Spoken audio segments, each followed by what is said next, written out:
Hey, hey. What's up, Rock Jam and Sly Angel? All right, I'm not talking till more people get here. Doot, doot, doot, doot. So, what's up? Dayton's driving for the first time by himself tonight because he got his license today. And I'm so nervous. Sage is like, Mom, I can't believe you're letting him drive by himself. I said, well, he got his license. I mean, he's going to have to drive at some point by himself. I was like, I know where he is, but I'm still nervous. He's my baby. He's my little baby boy. And now he's driving. What do you want? I love you. Yes, you're a good girl. What? Leave me alone. What? What? Can I go live? Ugh. It is nerve wracking. I don't know. I'm more nervous with him than I was with the other two. I don't know why. I just am. I'm like, don't go anywhere. Just go to Natalie's and back. Hold on. See, this is why you can't be in here because you get all tangled up. Why? Get down. You too. Do you ever have jealous dogs? Oh my God. Go away. Mwah, I love you too, Buka. Now go away. Hey, one thing I want to check. Can you guys hear this on StreamYard?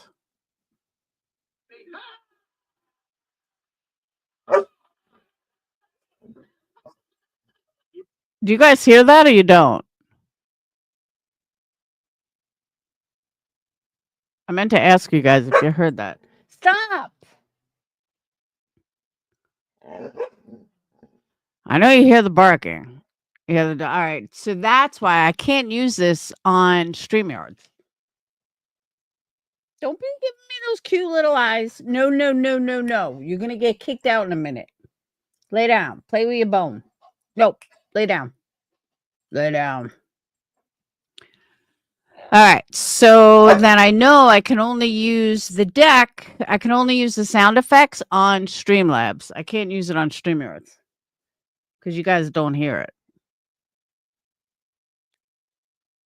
So I guess you know what that means. That I have to go on camera because I don't like using Streamlabs without being on camera. So I'm going to have to go on camera in order to use the sound effects. Man, this sucks. I don't know. I'll figure it out. Come on, people. It's like Friday night. 37 people ain't cutting it. Doop, doop, doop, doop, doop. Doop, doop. You need to be on. Why? Nobody fucking else is. Why do I got to be the one on camera? Everybody else fucking gets 1,000 views not being on camera. So fuck it. Why would I be on camera? It's not like everyone's on camera and I'm not. None of them are on fucking camera. All right, that's it. Out. Out. Hey, Rachel. 2:30. Well, that's a good time, actually. 2:30 p.m.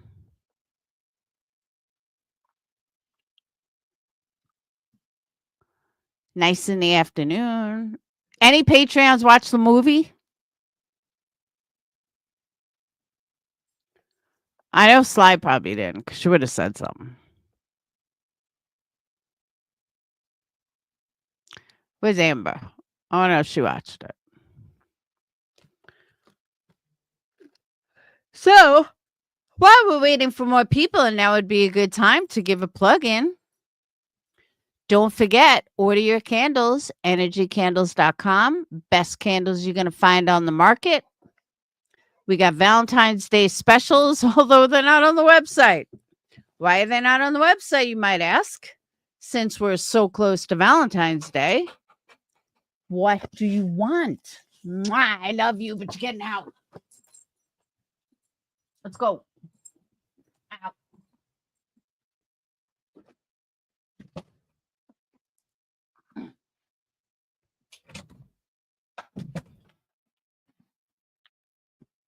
All right. You ordered yesterday? Woohoo! Actually, I haven't done them today. I haven't even looked today. A few people ordered yesterday because I got requests and I'm like, shit. But no, they're getting done tomorrow. Um, I forgot what I was gonna say. Oh, the reason why Valentines are not on there yet is because I'm getting professional pictures done, and it's gonna be cutting it close, but you won't be disappointed because I need pro pictures. I need to bump it up. And there's one thing I'm not is a photographer. So therefore, we are getting professional pictures taken, which is getting done as we speak. Not for every candle, because I mean I'll only have so much budget, but like 20 of them. And that includes like the oils and stuff too. So, and the Valentine's ones. So, even though we're cutting it close, we will get there in the nick of time. Or for those of you that don't care about Valentine's Day, that it's just a day and that you're not seeing someone for a couple of days after Valentine's, don't worry about it. We got you covered too. So, my that hey Bedwolf, Boswell trial is boring as fuck. Look, I covered the case. The chick is guilty as fuck. She killed her own daughter. This trial doesn't even need to happen. Lock her up, throw away the key, and be done with it.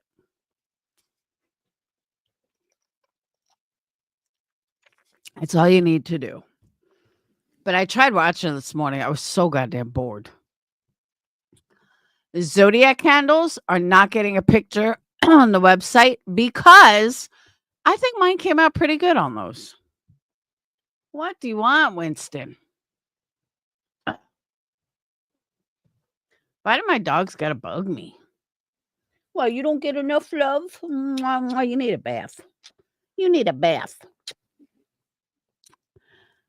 You should be excited for your Zodiac candle. Bed Wolf needs to order a candle. He's gonna order a porno candle. All right, we're almost there. I'm gonna start soon. Let's see what else. I'm gonna start my TikTok channel soon. I try watching it too. I think I watched about 10 minutes all I could watch. Of what?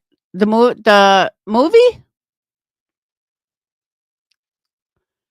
Because if you're talking about the movie and Patreon, it doesn't even get good until like 20 minutes in. Just so you know, if that's what you're talking about.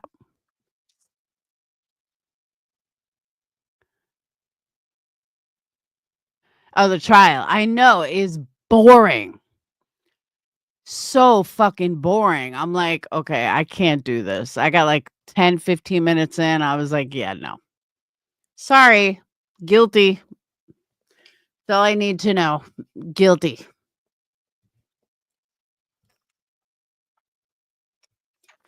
Anything else happen on YouTube today? I haven't been around all day.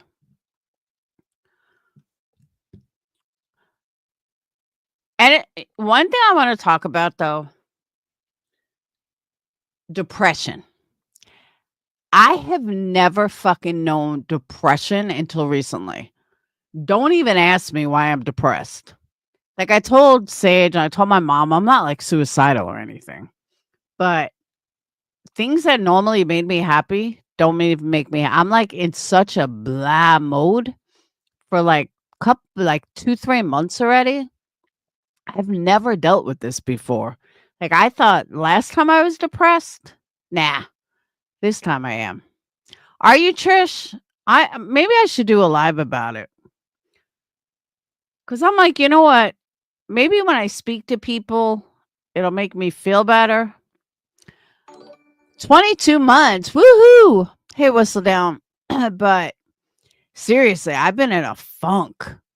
Like, even shopping doesn't make me happy anymore. Although I did get some really good deals today. But I don't know. It's not winter blues. It's a lot of things. It's weight gain, which wasn't even my fault. It's just a lot of things.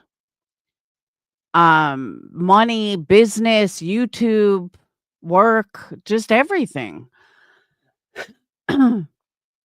And normally I can like snap back from it, and I'm not. It's bad. And like I did like a test and I checked all the signs. Yeah, I'm definitely depressed. And I'm like, I keep trying to snap out of it and it's not happening.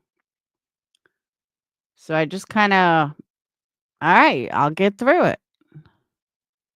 I don't even want to though, Bad Wolf. That's the thing.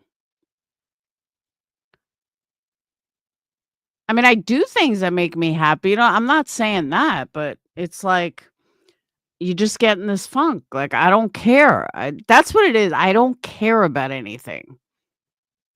I don't care about this. I don't care about that. I'm in debt up to my fucking asshole. And it's I don't know. I guess I should talk about Sebastian Rogers and Brittany J. But all right, let me get started. So I notice women at our age may need some hormone. Don't even talk to me about hormones. I'm supposed to be taking this fucking medicine that I don't take. And I'm not taking it because to me it's like a chemo pill and it makes you fucking worse. So I don't know. I haven't been taking it. I think I have too much hormones. But I don't even think it has anything to do with that. Oh, by the way, did anyone watch apple cider vinegar on Netflix? If you didn't, I would highly recommend it. Maybe not so much for Bad Wolf. It's kind of like a chick thing.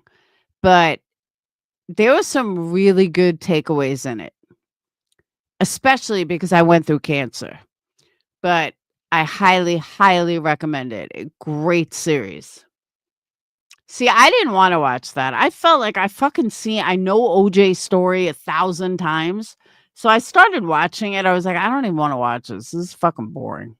But definitely watch Apple Cider Vinegar.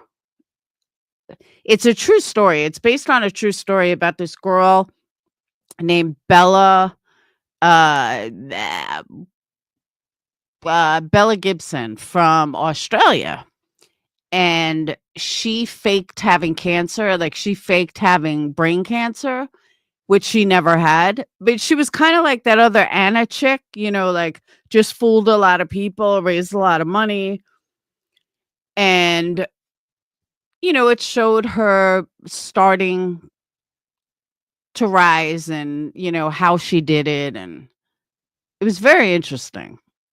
And she became back in, like, 2013, she became, like, this major guru on Instagram. Like she was one of the first influencers on Instagram about a wellness. And she claimed that she had brain cancer, stage 4, and came back from it, which is like physically impossible. Like once you have brain cancer, you're going to die. It was just a really good show. If you like that type of show, but it's not going to make you cry. It was just really good. And I don't know, Trish, I would recommend it for you because it really had some good takeaways. And that's another thing I thought about was cancer. I was like, I'm most likely going to die of cancer and I'm probably going to get it back in like 10 years, if not sooner. So what the fuck? Why even bother caring? Like, this is where my head's at. Not a good way to be. But there's that. I don't know. I'll do a live about it. We could talk. I don't want to confuse too many lies. Yeah, Trish, it was good. There were parts of it that made me think, you know what? I should really start thinking that way. Like, fuck, I beat cancer. I should literally start thinking this way. And that's another thing I get depressed about. Hey, sarcastic. That's another thing I get depressed about. Like, God, fuck, I had cancer.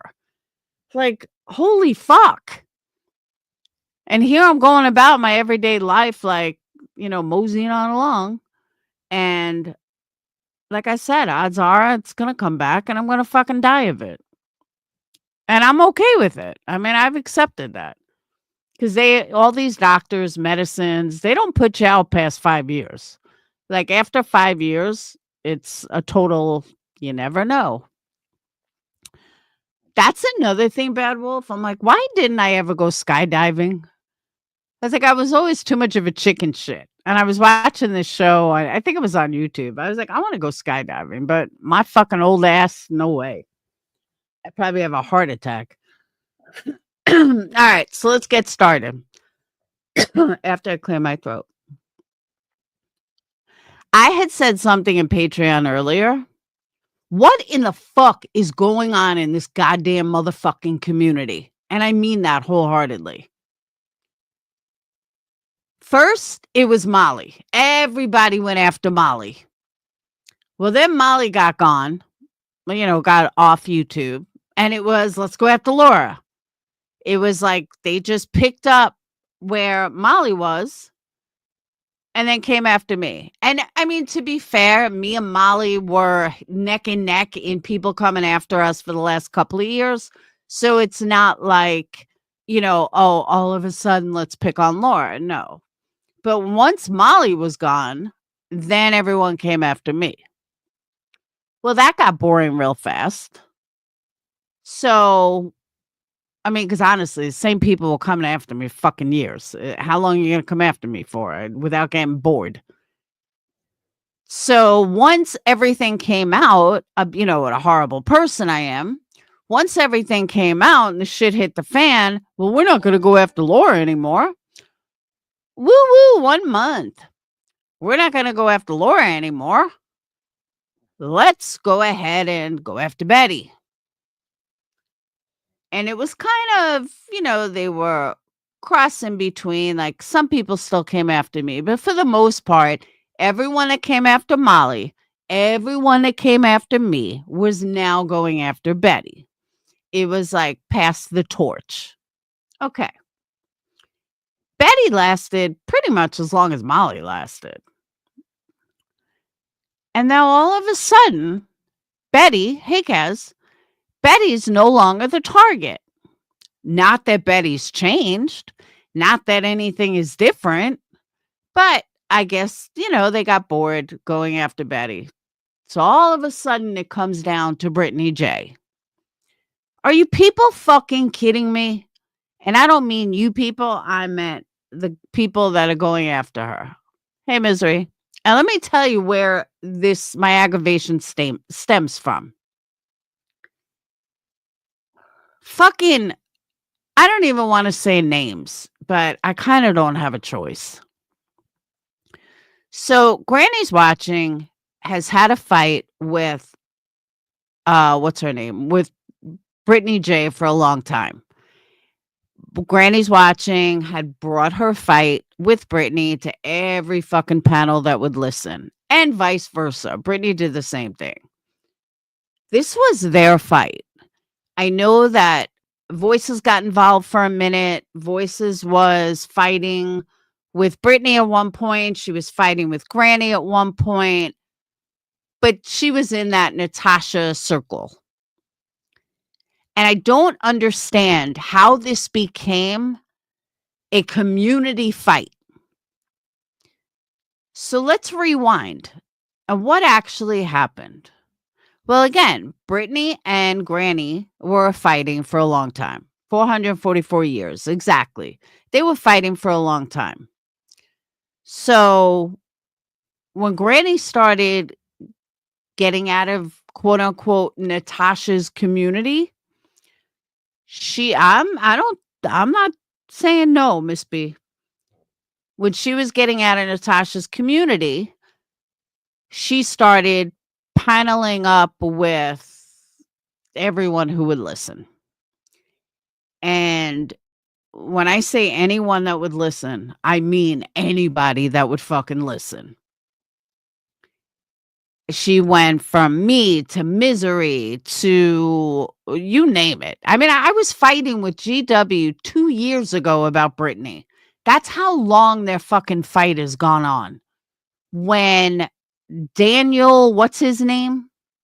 The guy that escaped prison? When he had escaped, whatever year that was, 2 years ago, that's when her and I had a fight about Britney because I liked Britney at that point. So Britney came on panel, tried to make it out. Cavalcante, yes, whatever year that was. I don't remember if that was last year or 2 years ago, but either way. So Britney comes on my panel, and me and GW stop fucking with each other. I just didn't like who she was turning into. And so, I'm not going to talk about her. I just kind of fucking went my own way. She went her own way. Next thing you know, she's kissing ass to B Tim and fucking the B. Oh my God. Okay. Why are you kissing ass to Queen B? Well, come to find out, she wanted her subs. But either way, she was looking for somewhere to talk about Britney. Britney and her asshole. That's all GW ever wants to talk about. Her asshole conversation and Britney J. Okay. Sorry, boo. So Britney and Granny go back and forth and back and forth and back and forth and back and forth and back and forth. Nobody else really got involved. Then I don't know what changed. Oh, I know. Queen B got busted out wanting a video of the something to do with Britney's child. Queen B got hard ass busted. No question about it. We all heard it. There was video of it where there was no getting around it, unless you're Queen B who got around it. But the truth was there was no getting around it. So Queen B goes under the radar. And now all of a sudden, Queen B has a problem with Britney. But she was trying to protect Britney. All until Jonesin did a FOIA on the police call to prove that Queen B was full of shit, which she was. There's no way around it. She was full of fucking shit. And she got busted being full of shit. So in typical narcissistic fashion, what did she do? She turned around. She started bashing Jonesin. She started bashing Savage, saying that the police got the video. That they're bashing her children. They're going after her children. 28 months. Woo woo. And believe me, I so appreciate all of you members. I do. I know I don't say it enough, but believe me, I do. We need some more members. But hold on. I don't want to get sidetracked. I'm serious. You got to hear this play out. So in typical narcissistic fashion, Queen B gets mad and Queen B is like, I got to save myself somehow. So she starts making up this fucking bullshit rhetoric that Sinner outed her children. So now she's a victim. Jonesin did this with her children. Now she's a victim. She went from being a perpetrator to a victim. She went from being the enemy to a victim. in typical narc fashion. Because at the end of the day, Joneson never said anything about her child. Sinner never said anything about her child. But in typical cult fashion, as a cult leader, her people saw her as a victim because that's how she portrayed it.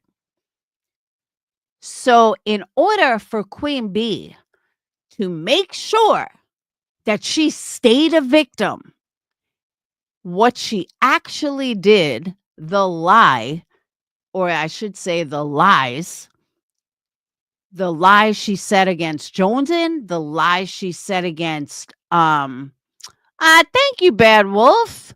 The lies she said against Joneson, the lies that she said against Sinner, the lies she said against Savage, the lies she said against all of them.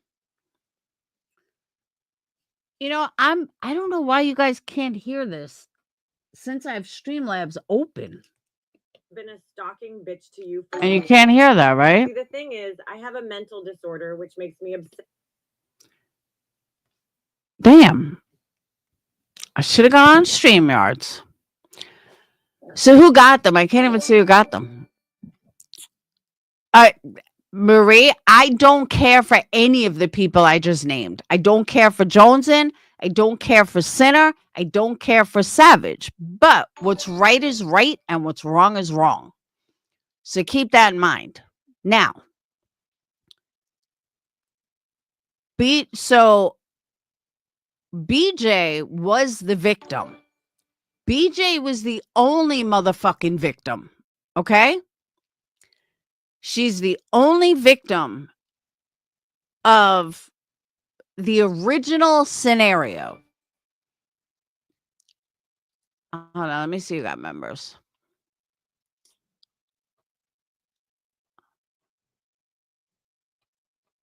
We got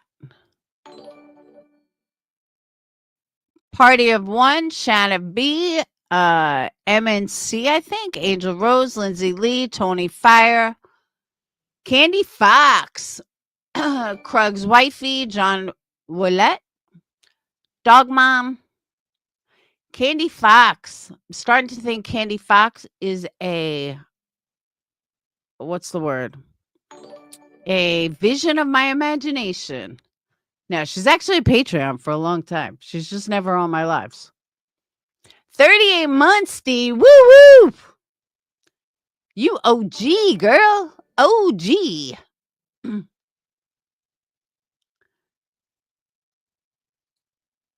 OG in the house. All right. Welcome all new members. Thank you, Rock Jam. Rock Jam coming in with 5. Right behind Bad Wolf with 10. And we got the most hopping fucking Discord. Not. Member Discord. We need you guys to talk. Nobody fucking talks in members. We need you guys to talk. Marie, there you go. You got one. Moonflower, Rach, Arizona Jamie. Hey, Arizona Jamie. My cousin Jamie spells her name just like that. Alex Trevizio. I want you to get into Alexi Trevizio. Who is that? Why does that name sound familiar? All right. Now, I don't want to get sidetracked. Hold on. Let me finish my thought out. All right. Let me wait for this bing, ding, ding to stop.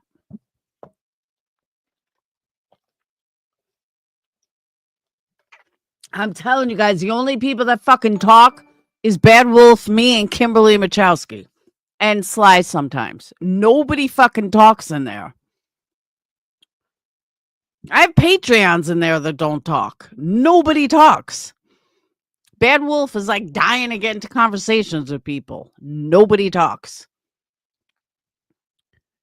They'll post a few memes and that's it. Nobody has conversation. It's like nobody talks about what's going on in the YouTube streets. Nobody talks about what's going on. It's weird. But I am going to post a link uh on my community wall, and please guys go in there and talk. It's just like, you can make it like one big live, like same thing. I kicked everyone out, so it's truly only members in there. So let's get you guys rocking in there. Rocking and rolling. Can you tell I listened to John Travolta last night? It got me rocking and rolling. All right. My singing will definitely not get people there, but all right, here we go. So, in order for Queen Bee to turn this around, she completely had to make a victim out of herself by blaming all these people for doing shit they never did, ever. And I mean that. Sinner never even fucking mentioned her children. Jonesin never mentioned her children, other than a simple, never mentioned her name, never mentioned anything. But all of a sudden, Queen Bee became a victim of something that she started. So again, in typical narcissistic fashion, she convinced an entire community how she's a victim and her child is the one that's a victim. And oh my God, these people are so bad. And then Queen Bee went after Brittany, again, in typical narcissistic fashion. She had to go after Brittany because if she didn't, then all of a sudden, people are going to remember that this all started because of Queen Bee. This didn't start because of Brittany. Brittany has been the same fucking person for months, years. I want to say years. Nothing has fucking changed. But because Queen Bee can't look bad, Queen Bee had to make sure that she twisted this around and made it about her and her kid. So everybody forgot what the original issue was. And everybody forgot that Queen Bee was the fucking one in the wrong. So now we're back to, well, Queen Bee's talking about Brittany J. So now everybody's got to talk about Brittany J. Because Brittany J must be so fucking horrible now. Guys, it started with Queen Bee, not Brittany. But let's go one step further. J is for justice. Please tell me what fucking beef you have with Brittany, because you don't. Your only beef with Brittany is because your new buddy over there has a beef with Brittany. Kathy, whatever the fuck you go by now. What's your beef with Brittany? You don't have a fucking beef with Brittany. Wispy, what's your beef with Brittany? You don't have a fucking beef with Brittany. But you're all so dying to want to be accepted by the bee that now all of a sudden everybody's going after Brittany. Are you guys fucking joking me? Why don't you go back to where the fuck this all started? And that was your leader, Queen Bee, started all of this. I can't even blame this on fucking Granny, because Granny and Brittany's beef is their beef. Nothing's going to change. It's been their beef long before us, and it'll be their beef long after us. But the only reason why everyone in that sector is going after Brittany has to do with Queen Bee. Just like they all went after Betty. And think about it. Think about where that started. Why did everybody start going after Betty? Because Queen Bee had a problem with Betty. But let's back it up. Why did everybody have a problem with I'm sorry, I said that wrong. Why did everyone start going after Betty? I mean, what started the beef between Queen Bee and Betty? Oh, I don't know. Maybe Queen Bee started it. But again, in order to turn it around and make Queen Bee a victim to the tune of what, $100,000 that she raised for where's the court dates? She's still raising money. There's no fucking court dates. There's nothing coming. It's bullshit. She fucking did victory laps not too long ago. And now all of a sudden she needs all this money again? Get the fuck out of here. You guys are dumber than dumb. So, but the whole beef with Betty and everyone going after Betty was started because Queen Bee fucking started it. Betty told her, leave me alone, leave me alone, leave me alone, leave me alone. She wouldn't leave her the fuck alone. So Betty filed a lawsuit. Well, again, in typical narcissist fashion, Queen Bee made it herself the victim. And all of these morons fell for it. And then you have all of these people that are now going after Betty. You know, I'm going back in the past. Now going after Betty because their leader is now a victim. When I'll give you another example. Heels in the Air, may she rest in peace. But Heels in the Air had an issue with JLR. So all these people had a problem with JLR. Well, guess what? As soon as Heels laid down to rest for the final time, I think that's a good way to say that, when she laid her pretty head to rest for her final day, now all of a sudden JLR blows up and, you know, has 300,000. I don't know. He probably has 500,000 subs by now. I don't watch him, so I don't know. But last time I checked, he had like 3. By now, he probably has 5. And now all of a sudden, they praise him and they cater to him. Is JLR a different person than he was 2 years ago? No, not really. But again, all started with Bee in her circle. So people really need to look at where things started from. Hang on.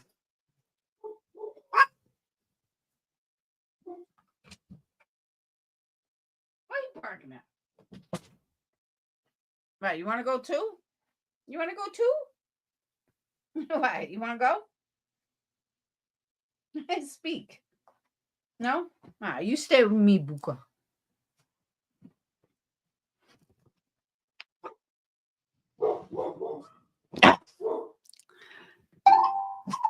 Oh, Dayton's home. Either that or a burglar just walked in. Hang on. Are you a burglar? I'm a burglar. All right. How was it? Dude, I did so good. Good. I drove Drake home. He Yeah. was like, damn, you did pretty good, Dave. I was like, thanks. I know. Why are you home already? Bro, it's a long ass. Are you live? Yeah. It's an unbelievably stupid fucking story. Okay. We were all just chilling, right? Just hanging out. And then I go downstairs. I was talking to her dad because we were talking about football, and I love football. So I was like, yeah, Super Bowl weekend, like whatever. Oh, that's right. It's Super Bowl weekend. I forgot. And then Drake and Natalie comes downstairs. She's freaking out. She doesn't know where Drake went. He fucking disappeared. So everybody, like, she was about to start crying. She was walking around. Her hip is like injured right now, so her hip was hurting, but she was looking for him still. In this whole thing. So me and Noah started taking it serious because she was about to cry. So we both stood up, went to the garage. We both called him, texted him. He started to walk home 4 miles. Why? He was like, well, I didn't want to mess up what, Noah was doing. And, you were talking to her parents. I was like, dog, I was talking about football. And I don't even know her parents. I was just trying to talk to him because you guys were all cuddling upstairs. And then he was like, yeah, I just didn't want to become like a disturbance or something. I was like, bro, shut the fuck up. So, and then now I'm driving back to Natalie. I was a whole way home. I was like, dude, like, come on. Like, bro, is something wrong? This is not you. Saw him the whole time. He's like, dude, I'm fine. I start driving back to Natalie's house. I'm pulling into the neighborhood, and I'm watching both of them leave. I'm like, hold on. I stopped the car. I called Natalie. I was like, You guys leaving? She was like, yeah, I'm going to Drake's house because we wanted to talk about something. I was like, are you fucking kidding me? Was just there. Now I'm all the way back. I was like, I'm going home. Because Noah and Elise were going to Taco Bell to get a drink and then taking Elise home, then meeting up with Natalie and Drake. And I was like, dude, I don't have the gas money to do this shit. So I'm going home. Like, y'all can let me know what happens. Until then, bro, y'all got it. So I took my ass home. All right, put the key inside. Why can't I just keep it? Because it's the only key right now. I know, but still. I got to get the other key fixed. I have another thing. You have your own car. I know. I got to get it fixed, though. What, your car? Yeah. What's wrong with your That's car? why I've been driving Phoenix. Well, can I not use that car for school next week? No, you can. Oh, okay. That's what I'm going to do. Get the dogs out. Go play with your dogs. Come on, Boca. Is he cool? I don't care. The only Karma's annoying. All right. Is a JLR lurking trying to catch the monkey maw? Huh? I don't know who's playing in the Super Bowl. But I know it's Sunday. I forgot. Yeah, Super Bowl Sunday. I think it's the Eagles and the 49ers, maybe. Maybe. I don't know. Anywho. So, but I'm glad Dayton's first night alone driving. He's home safe by 10:15. Wait, Mom. Who's playing in the Super Bowl? Eagles and the Chiefs. Eagles and the Chiefs. Can I just keep... I'm leaving tomorrow morning, like 11 a.m. I have to go get stuff for the Valentine's Day stuff. Are you even going to be awake? Thank you. You got to go to Walmart. Not tonight. But... It's Eagles and the Chiefs, 5:30 Sunday. Wait, Dayton. Yeah. Winston wants out. Come on, Winston. Come on, buddy. Come on. No, Karma. Mm-hmm. All right. Kids. But like I said, I'm glad his first night driving alone. He's home by 10:15. That's a good thing. All right. So let's get back to this. So every single thing that has happened all comes back to Queen Bee starting it, and she's a victim. And all of these people fall in line, but it's like nobody sits back and thinks, how did this start? Do you ever notice every single fucking person that is harassed nonstop by all of these wannabes? And I say wannabes because that's all they are wannabes. They wanna be. Now, let me back up for a second. People used to say about my crew, about Molly's crew, that people wanted to be number one. Like, this one wants to be number one, and that one wants to be number one. And like, fuck, you see it with Capone. He's still fucking heartbroken that he wasn't number one.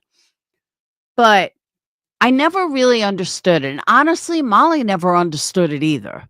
Like, what are these people seeing about being number one? So all of these people want to be Queen Bee's number one. And they all want to be like her B Tim, I guess you could say. And I'm not saying B Tim is number one. I'm sure B Tim pays for his fucking spot. Yes, Bad Wolf, you are number one. You tell him, Bad Wolf. You're number one. You've always been number one. And like B Tim pays for his fucking spot. He does. The one person I can tell you that doesn't pay for a spot is Voices, because she has no money.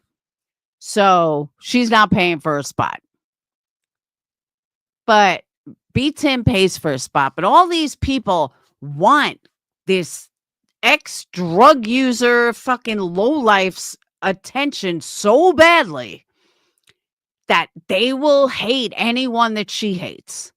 And they're so fucking stupid that they don't even see that she caused the problem to begin with. She caused it with Marissa. She caused it with Zavgirl. She caused it with me. She caused it with fucking Savage. She caused it with Betty, she caused it with Brittany. She causes it with fucking everybody. And she turns her faults, things that she did, into a fucking victim. And all of these people fall in line for it. And I'm like, you know what? Maybe nobody has ever made a timeline like I just did. And maybe that's why people don't see it. Because nobody ever like pointed out the fucking obvious. And maybe some people needed the obvious pointed out. But if anybody can show me one person that all of these people have gone after collectively, I don't mean somebody has a fight with someone. I mean that someone has gone after collectively. Show me what started it.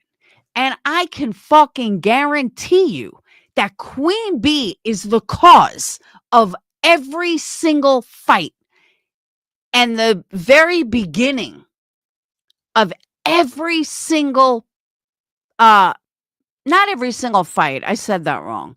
But she is the cause. She's the one at fault to begin with. And somehow she convinces these idiots that she's the victim. She's done it every fucking person. Every person that she has fought with, myself included, that somehow she's the victim. She couldn't give two fucks about any of you. I don't know why you guys don't see that. She don't give a fuck. All she cares about is that she is fucking manipulating all of you, not you guys, but she's manipulating people to where she is a victim when she started it in the first place. How?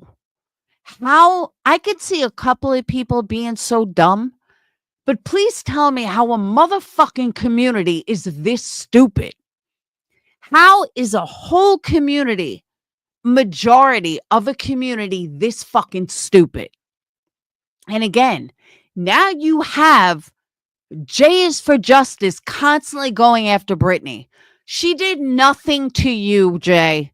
You probably never even had a fucking conversation with the girl. But what do you see? You see dollar signs. Fucking dollar signs. Because if you go after her, well, now you're getting Queen Bee's people, you're getting Granny's people, you're getting everyone's fucking people. So let's go after her. Like I said, Kathy, whatever the fuck her name is, some old lady who's got like a long ass name, Kathy something. I don't remember. I've seen her go after Brittany. I've seen Wispy go after. What the fuck is wrong with all of you? Like, you guys are fighting a battle that's not even yours. It's the same fucking battle that got Queen Bee over 100,000 subscribers. I'm sorry, $100,000. $100,000 that she raised because all of you fucking wannabes are fighting her battle when she started it in the fucking first place.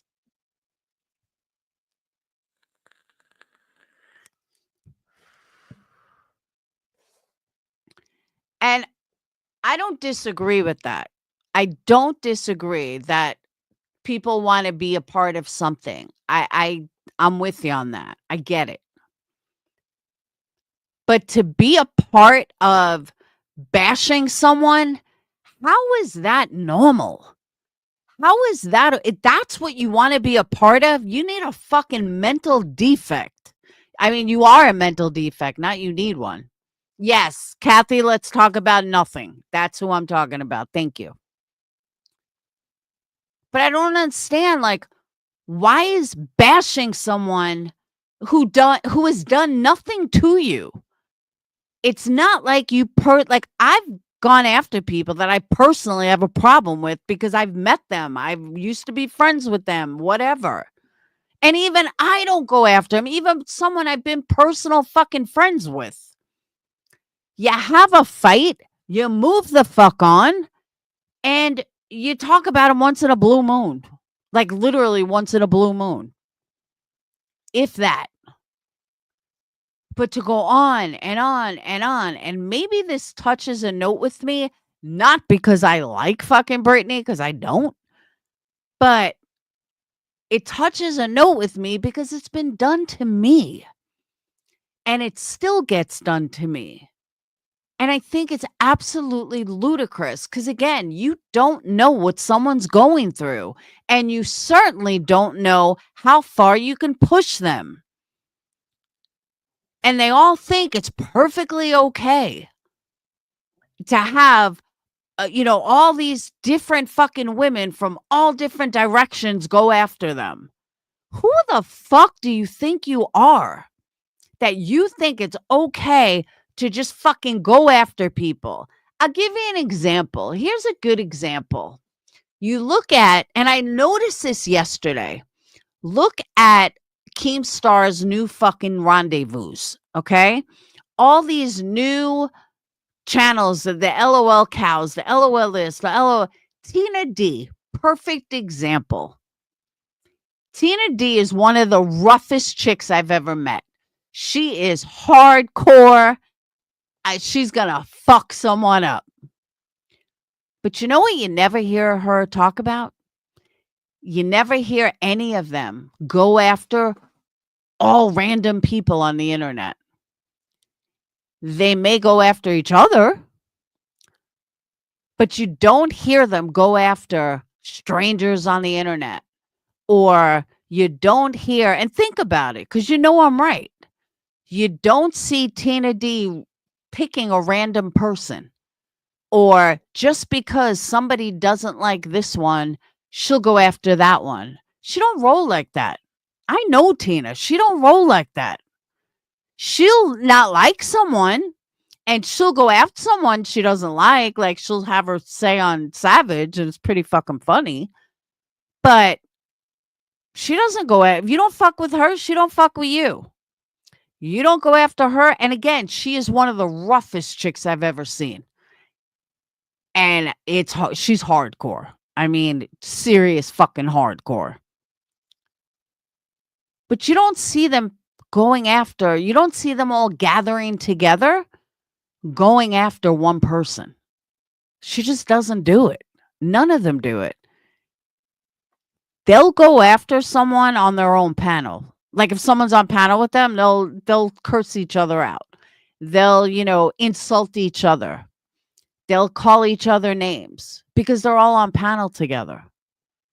But you don't see them doing what this bullshit is. And again, I'm going to stress, Tina D is one of the hardcore chicks that I've ever met, that I've ever known. It's on YouTube, off YouTube, doesn't matter. The bitch is not someone I want to meet.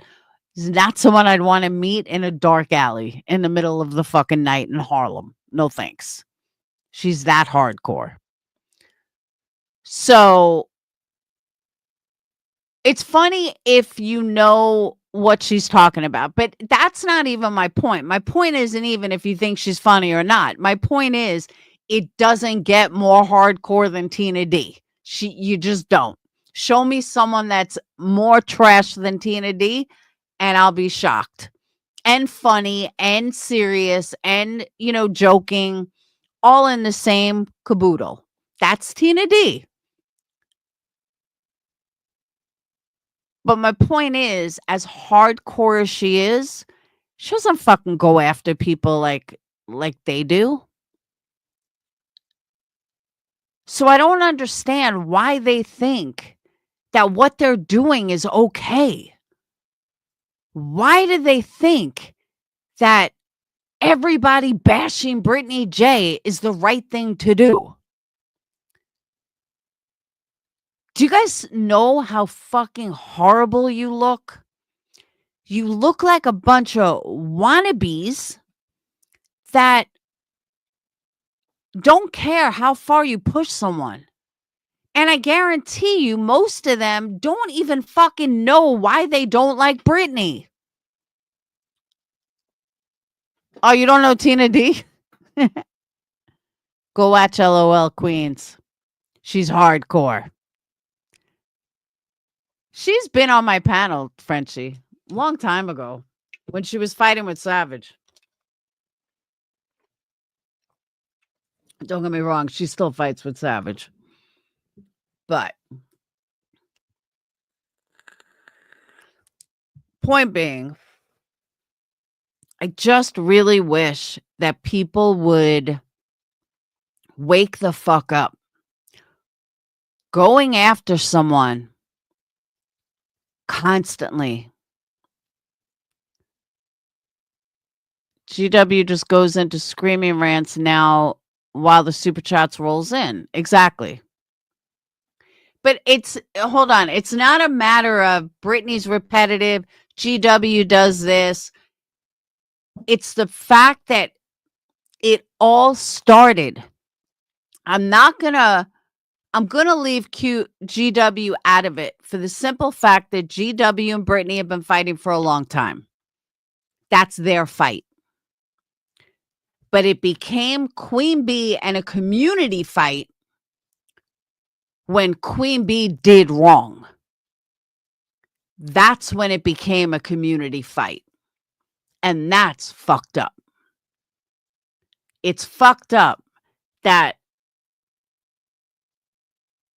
so many people don't see what's right in front of them. Show me one person on this platform that everyone has gone after where Queen Bee is not at the beginning. Show me one. Okay, Queen Bee wasn't at the beginning of me and Molly, so we'll take me and Molly out. But she certainly got in the middle of everyone else. Queen Bee took credit for Zav Girl, and she wrote that right on Brian Enton's page. She's calling probation officers. She's calling the police. She's asking for videos. She's as grimy as they fucking get. And y'all sit there like she's so wonderful.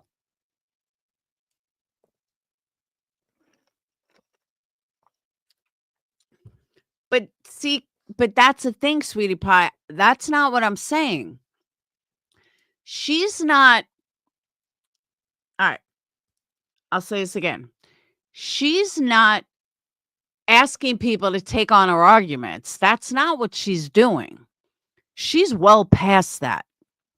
What she is doing is she is becoming a victim of a situation that she created.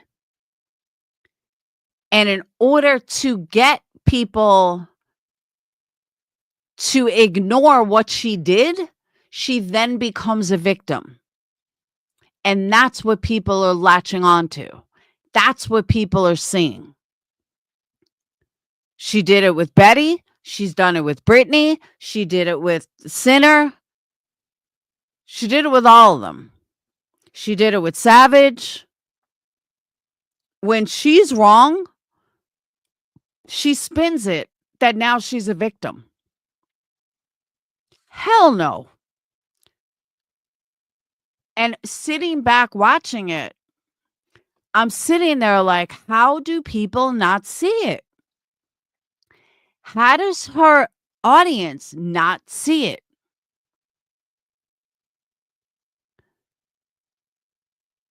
You got Cluminati over there playing both sides.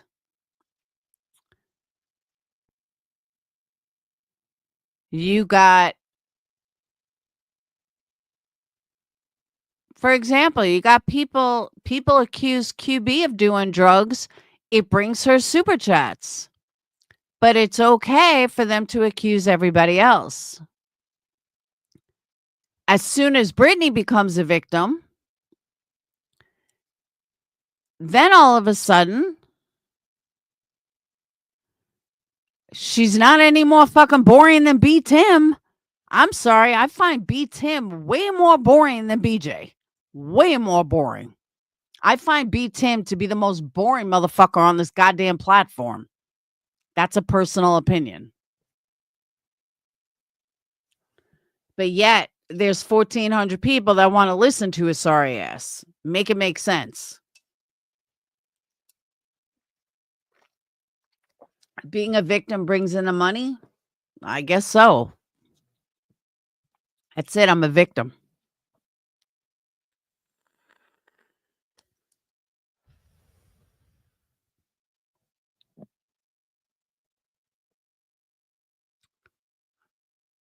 Slowly destroyed by the association like Clueless, and the dude forgot his name. Cluminati, you mean?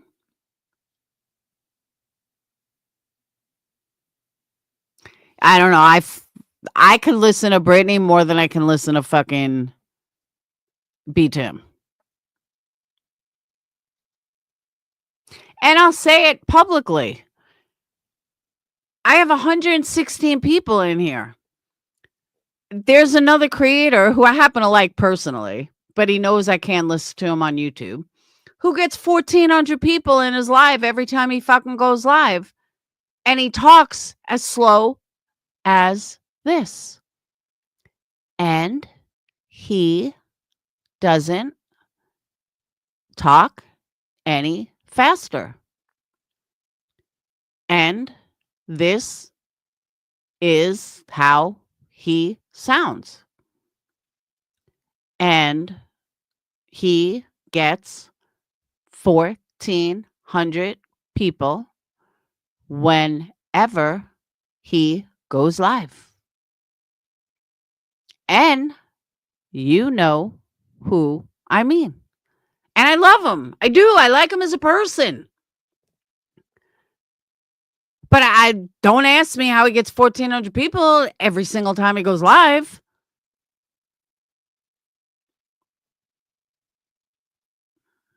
That's what I'm saying. I don't get this community.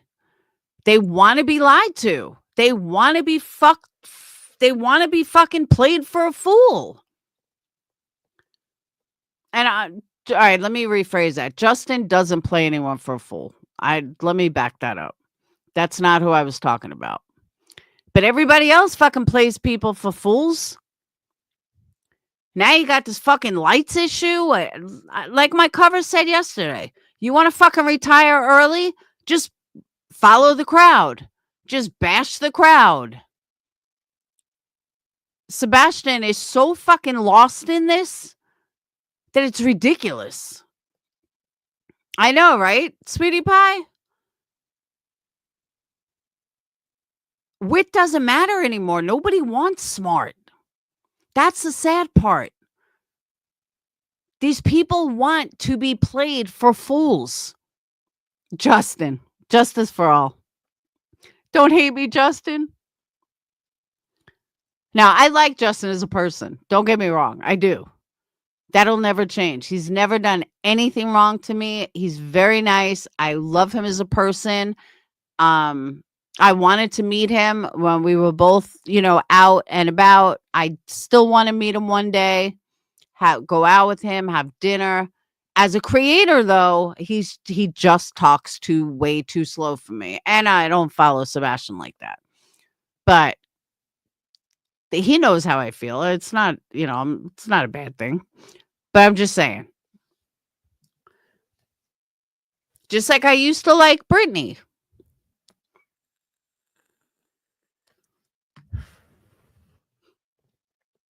I thought she was very nice and sweet and cute.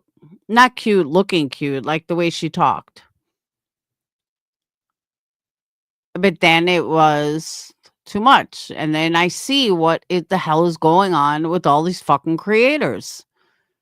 But I started really sitting back and started noticing that, oh my God, how the fuck are these people not seeing the obvious? And now it became a whole big side thing. Is Sebastian the only kid that's missing? Think about it. I'm going to go with creators that are getting really good views for the amount of subs they have. J is for Justice, her second channel, because her first channel has over 100,000 subs, but her second channel which is I'm not even sure why she's on that channel. But she gets, I'm going to say on average 800 and alive on 20,000 subs. Then you have Queen Bee, 21,000 subs, consistently now pulls 1,000, usually more, but we'll just say 1,000. Granny's watching, 900. Betty, 800. Justin, 1,300. I'll say Queen Bee gets about the same, 1,300. Who else? Cluminati, 700-800. I don't know about anyone else. Brittany, 800. All of these people, think about if each one of them that are getting this many views, if each one of them picked someone every night to talk about a missing kid, just one every night, that's what their platforms are for. GW gets around 1,200 now. Okay. That's what their platforms are for. And I've never watched her, Marie.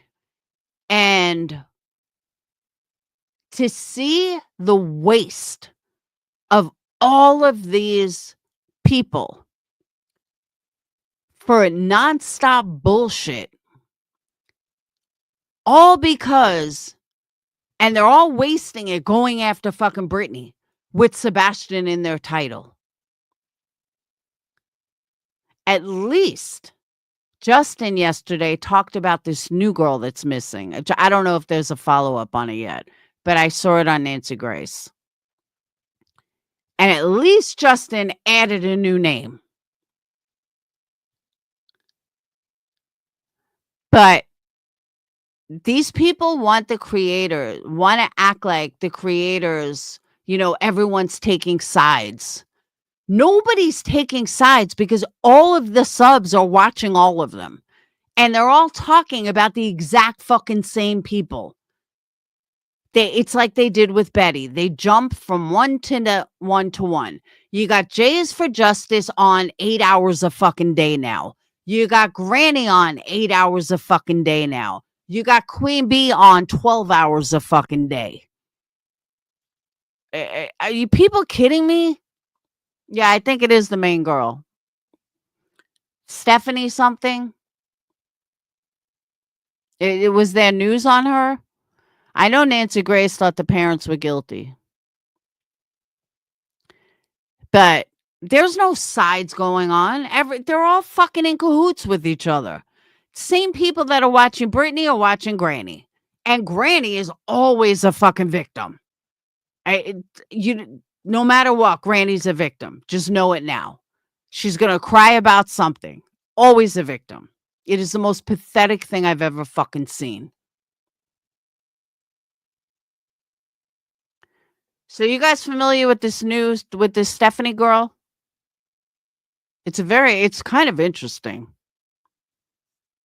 Granted, my information comes from Nancy Grace.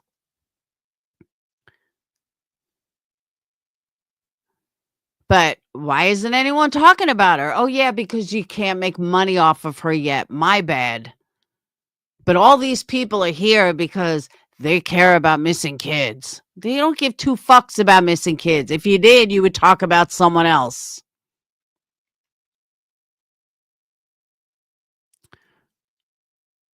My 50 hours a week before I taught it. I'm telling you, it's insane.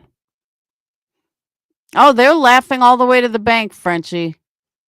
I can guarantee you, Jay is for Justice sits on the phone with Granny, giving her tips and pointers about how to make money off her subs. I would fucking bank it.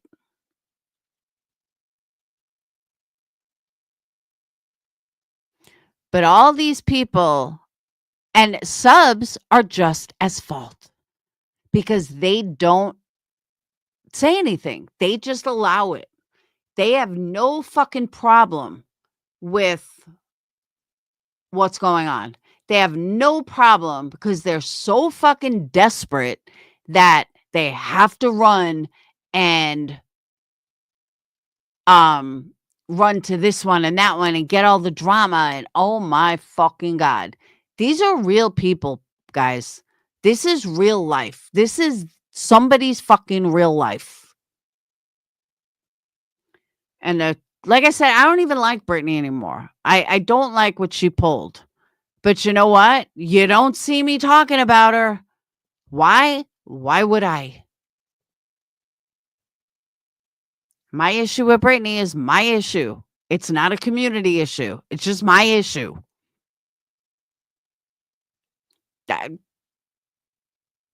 Frenchie, I'm with you on that. I'm 100% with you on that. Even when I did it, I didn't find fulfillment in it. And I was really just fucking defending myself. But I would never, ever want to be a part of this fucking gang mentality of, oh, let's go after them. When the whole fucking reason that anybody is going after Britney is because nobody wants to admit that it all started with fucking Queen Bee, just like everybody else. And that is sad. Hey, Amber. Amber, did you watch the movie?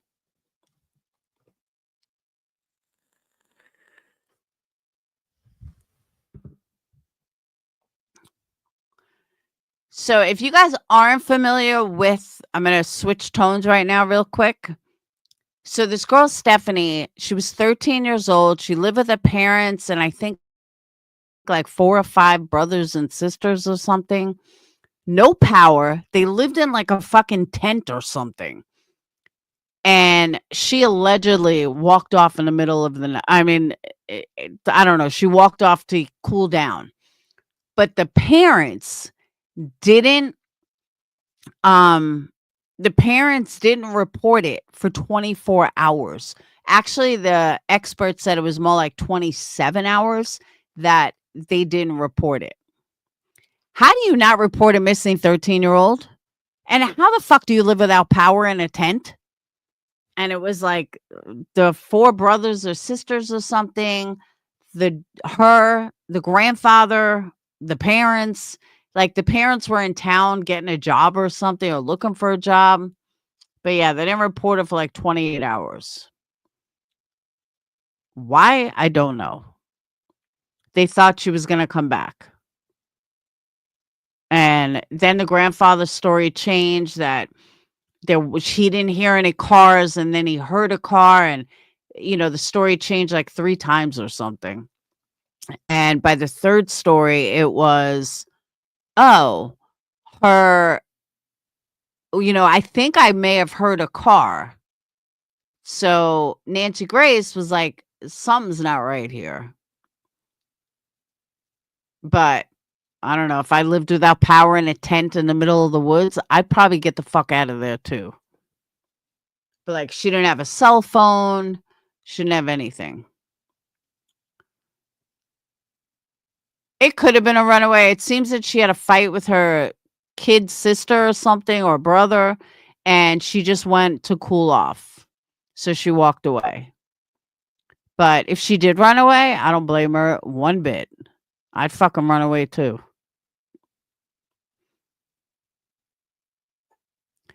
But why is nobody talking about it? That's what I want to know. All these people with all these platforms, why aren't you fucking talking about it? Oh, I know, because it won't make you money. That's why. Oh, you know what I just realized? Hold on. Can you guys hear this? Oh, no, you can't hear it from that. Oh, wait. No, you can't. Forget it. I thought maybe you could hear the clips on here. No, he has a regular tent. They have a regular tent.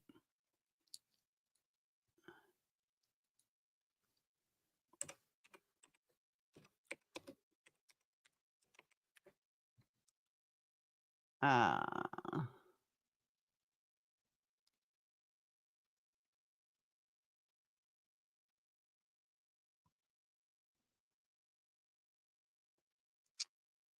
mm,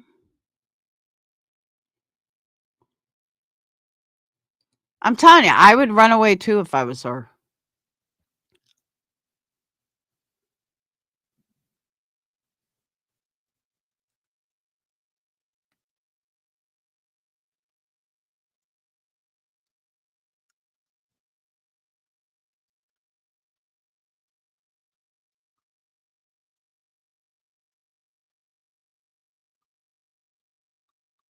Oh, another thing I want to tell you guys. I don't know if you guys saw it or not, but there is a special, I think it's either Netflix or HBO, about Jared from Subway. It was an awesome series. Highly, highly recommend it. What a sick fuck he was. They have like audio recordings and everything. He was one sick fuck. I mean, there's like real audio recordings of him talking about uh an 8-year-old. I don't want to say too many words, but you leave it to your imagination. And wanting to put a camera in his girlfriend's house to watch her kids. He was one sick motherfucker. I mean, I don't cringe too often. I was cringing listening to these voicemails. Horrible. Now that's somebody that they should throw away the key. I hope he get art in prison a million times over. Like, I knew stuff happened to him, but I had no idea that it was as bad as it is. Sweetie Pie, that's the one I'm talking about. How to be the sickest motherfucker I've ever heard. What a disgusting human being.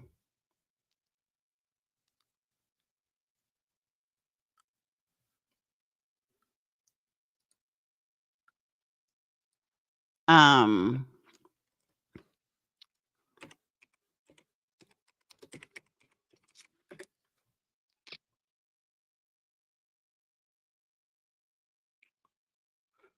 Where the hell?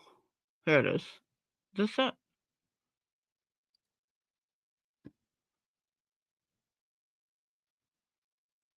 All right.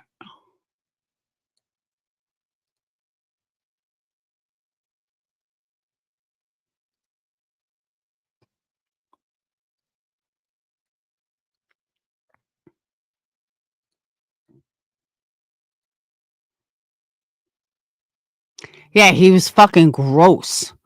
Like, oh my god. Totally gross.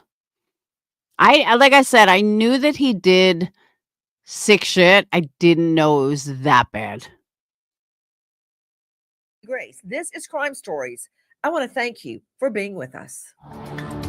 A teen girl disappears from her New Sweden, Maine home, last seen by her grandfather walking into the woods. Where is Stephanie? Who saw her go into the woods? We're getting a lot of conflicting reports about the last time Stephanie was seen, just 13 years old. And I've got a problem with that, and I'll tell you why. It was over 20 years ago that I last saw my fiance before he was murdered. I know what time it was. I know what he was wearing. I know what he said. I can identify his vehicle, his shirt, everything. I don't have a problem with that. It's crystal clear in my mind.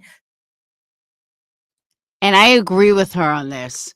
There are certain situations in my life like that you just don't forget. I remember what I was wearing, when I gave birth. I remember what I was wearing when I met Brad. I remember where I was, what I was wearing when Brad died. Like, just a lot of things. I can't tell you what I wore 2 days ago. I can't tell you what I ate 2 days ago, but I can tell you what I ate the morning that, mine and Brad's first breakfast together, or what I wore when Sean asked me to marry him. You know what I'm saying? Like, certain things, monumental things in your life, you just don't forget.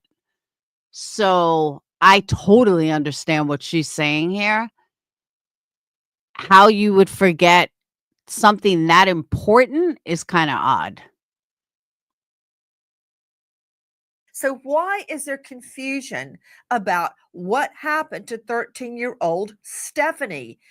Joining me in All-Star Panel, but first, listen to this. Maine State Police and the FBI are asking the public for help locating a teen from New Sweden, Maine, who walked into the woods and hasn't been seen again. Stephanie Damron has turned 14 since her disappearance 4 months ago. Stephanie is 5 feet tall, 130 pounds, with green eyes and brown hair. She was last seen wearing a long-sleeve blue shirt and black Harley-Davidson hiking boots. There is a $15,000 reward and it's climbing. And now we understand the FBI has been called in on the search for Stephanie. The description of her is shoulder length, light brown hair, and I've seen repeatedly striking green eyes. Now, we just saw her dad speaking, and that's from our friends at Patrol Live. I want to see the dad one more time, please. Let's watch Dad Christopher Dale. It was not her phone. It was her grandfather's phone. We had bought an old simple phone. We didn't even know it could connect to the internet. Come to find out, this cheap $20 flip phone was the how she ended up connecting to the internet. Again, joining me in All-Star Panel, including a volunteer searcher who has been out searching for Stephanie. I'm trying to figure something out. To Tom Green joining us, former Chief Deputy, Washoe County Sheriff's Office, former homicide detective, cold case squad burglary, owner of. Yeah, but Marie, in all fairness, Maine has one of the least crime rates in the entire fucking universe. Like, if you don't want crime to happen, move to Maine. Their crime rate is so low. Of Nevada Investigative Services. Tom, what can you tell me about this family living as homesteaders, as you say? Yeah, so this is a different lifestyle. These are folks that want to sustain on their own. They don't want to be meddled with. They don't want to be fiddled with. They don't Put him want back law up, please. enforcement. Okay, speak English to me. What do you mean sustain? I sustain myself every day when I work and put Right. dinner on the table, but I've got an idea you mean something entirely different. I do. So we're talking about no power.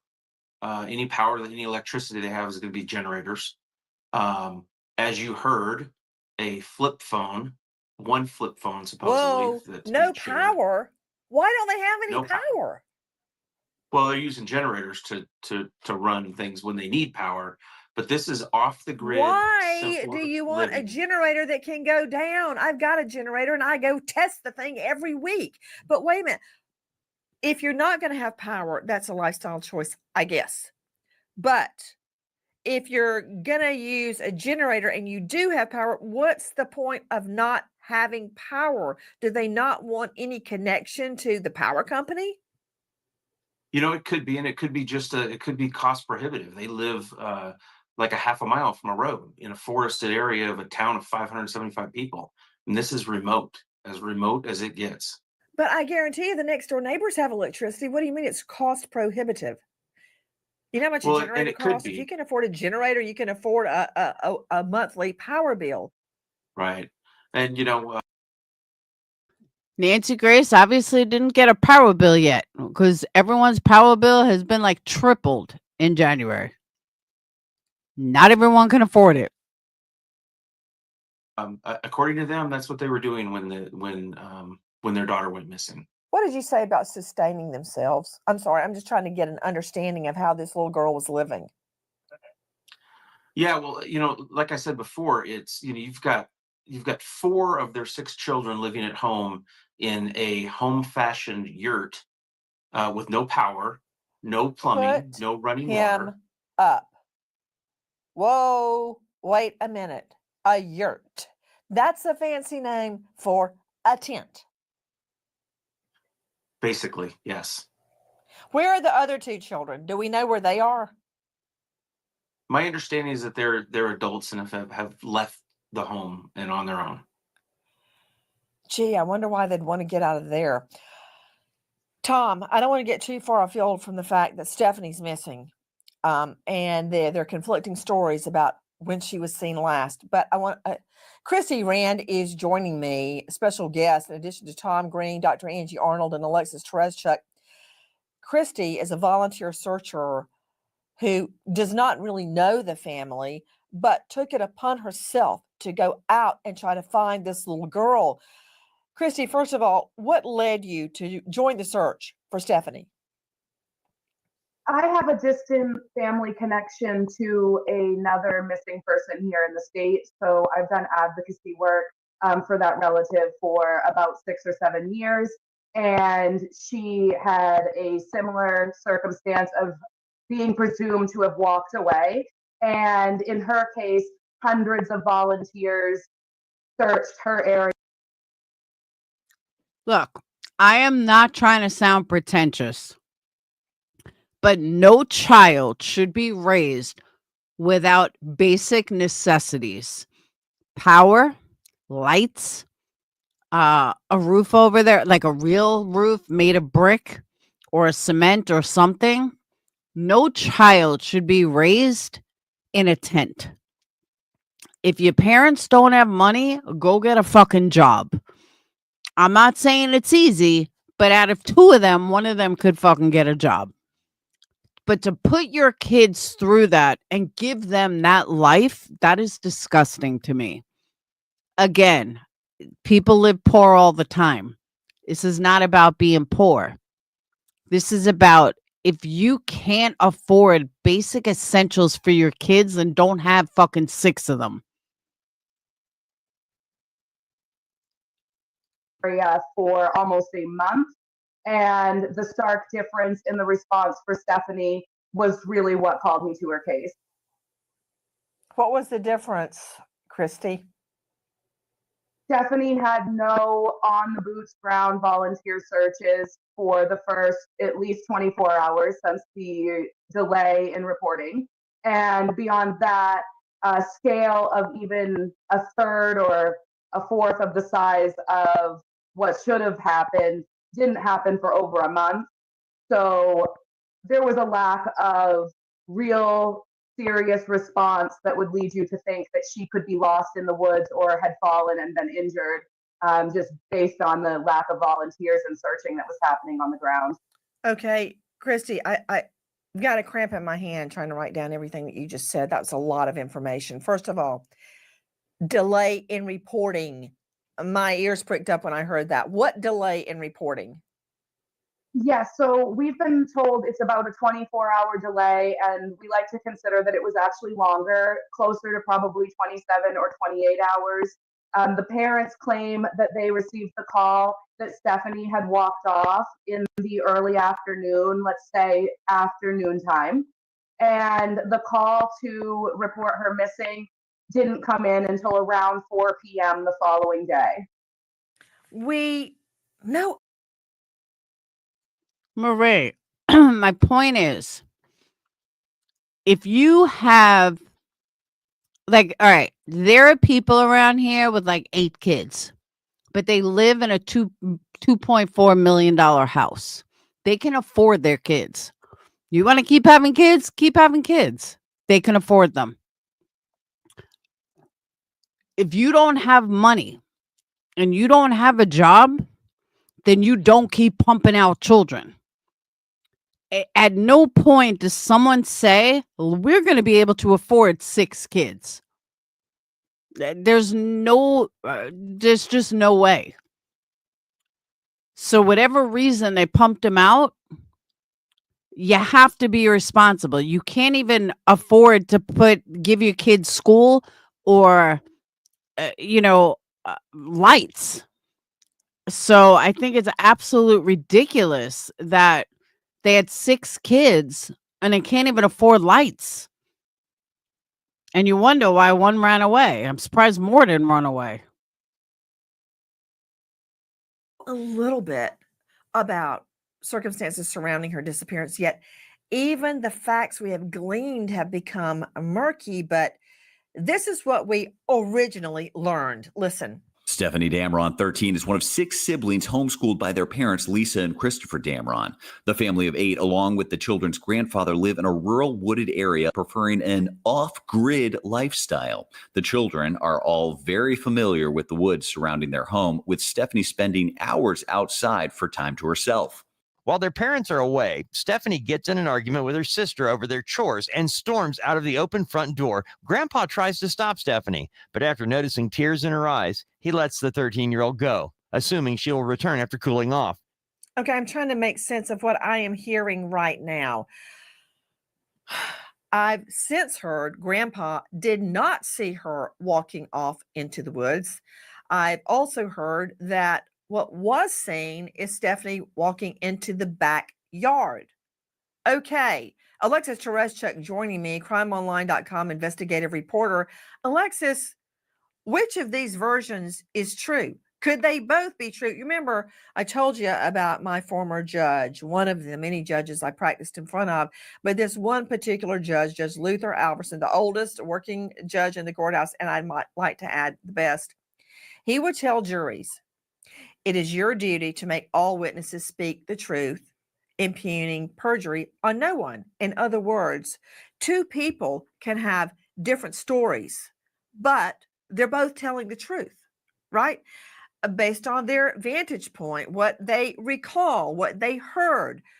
It can be true that 2 witnesses' statements can both be true, but yet they are diametrically opposed to each other. So help me understand what happened when Stephanie went into the woods and is never seen again. So she got in a fight with her sister. It was over the chores they have in their property. Also, are homeschooled, so she could happen to be doing her homework. It was school time. It was the fall. And anything about that, taking care of the other children, laundry, dishes, anything. So she gets in a fight with her sister. She leaves. The sister says she sees her walk in the woods. Grandpa says he looked at her. She was crying. He wasn't going to stop her. Now, he could have just not turned around and watched her walk away. She has apparently done this a lot in the past. She gets upset. She's a teenager. She gets upset. She walks around the property. She kicks some rocks. She cools off and she comes home.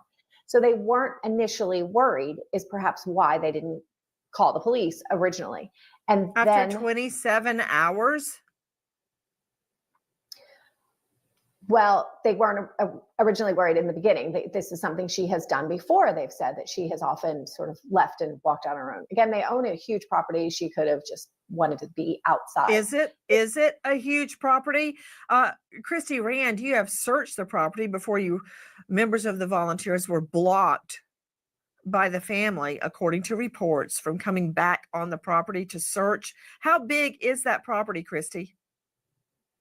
It's a good chunk of acres, and it backs up to another set of wooded land that could take you eventually out to a street, but it's going to be really dense and difficult to walk through. But just as said before, the driveway itself is over a quarter mile. So it is dense. A quarter mile, that's a 5-minute walk, Matt.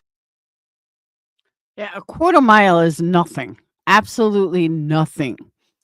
But when a 13, I understand, hey, Tony, I understand what it's like. Hey, Bushid, being mad, you don't want to come home. I get it. But when a 13-year-old is in the woods at dark, it's time to call the police. If you can't find her when it's dark out, don't you think you should call the cops? Did you even go looking for her? That's fucking weird to me. Max. That's a 5-minute walk. That's not that much. I mean, you have to be walking slowly to make a 20-minute mile. It's not even necessarily a driveway. So like this time of year, there is no access by vehicle. It would be walking only. It's not paved. There's no plow truck coming through in the winter like we have right now. It's covered. Okay, let me understand something. Can I see the aerial shot again, please, control room? Christy Rand, I am looking at a 365-degree view. There's nothing but trees. I see exactly what you mean. And it should be said, the neighbor directly across the street from them, that home is also empty. So walking to the end of the street, someone there, if she was walking to the road, they wouldn't have seen anything. But the reality is, isn't it true, Alexis Tereszchuk, that canines were ultimately brought out? They were, and they didn't find anything that led them to her at all. They didn't say, oh, it went right up to the street edge, we lost it here, meaning that maybe she got into a car with the person that she had contacted on this cell phone. They couldn't really find anything of her. You know, I find a lot of this to be inconsistent, but what I do know is a 13-year-old girl is missing. Listen to this. Stephanie still hasn't returned an hour and a half later. Stephanie is very familiar with the woods near their home, and they check all her usual spots, but find no trace of the 13-year-old. The family doesn't think Stephanie would have headed to the main road, but as they walk the half-mile trail leading to the street, Grandpa and some of her siblings remember hearing some kind of vehicle pass by just a few minutes after Stephanie left. Christy Rand, I thought that the parents went in town to fill out applications for jobs. That while they were gone, Stephanie argues with his sister about chores and she tears up and walks out of the home into the woods. Now we've heard she just went into the backyard and then suddenly disappears. Now I'm hearing that they heard a car go by a quarter of a mile away on the road. They heard a car go by. I'm also hearing the father say, we got the phone call she took up off the road. When we got home, we thought she'd be back and that would be the end of it. When he says she took off up the road, does he mean the public road or up the driveway? What does this mean? It's definitely concerning that at first the answer is we aren't sure if she would have gone to the road at all. And then we've heard a car near the road, and now it's that she took off toward the road. So that in itself can be confusing. And hearing a car on the road doesn't really, I mean, do we not expect to hear cars on the road? It was the middle of the afternoon for all we know. I don't think that a flip phone has internet access, but I could be wrong. But if they don't have power, how are you charging it? That's the other thing. How are you charging a phone without power? That could have been a neighbor coming home, a mailman out front. I don't think there's anything significant to be heard from any of that other than discrepancies. Right. Okay, now think about it though. Marie, you guys are saying that she would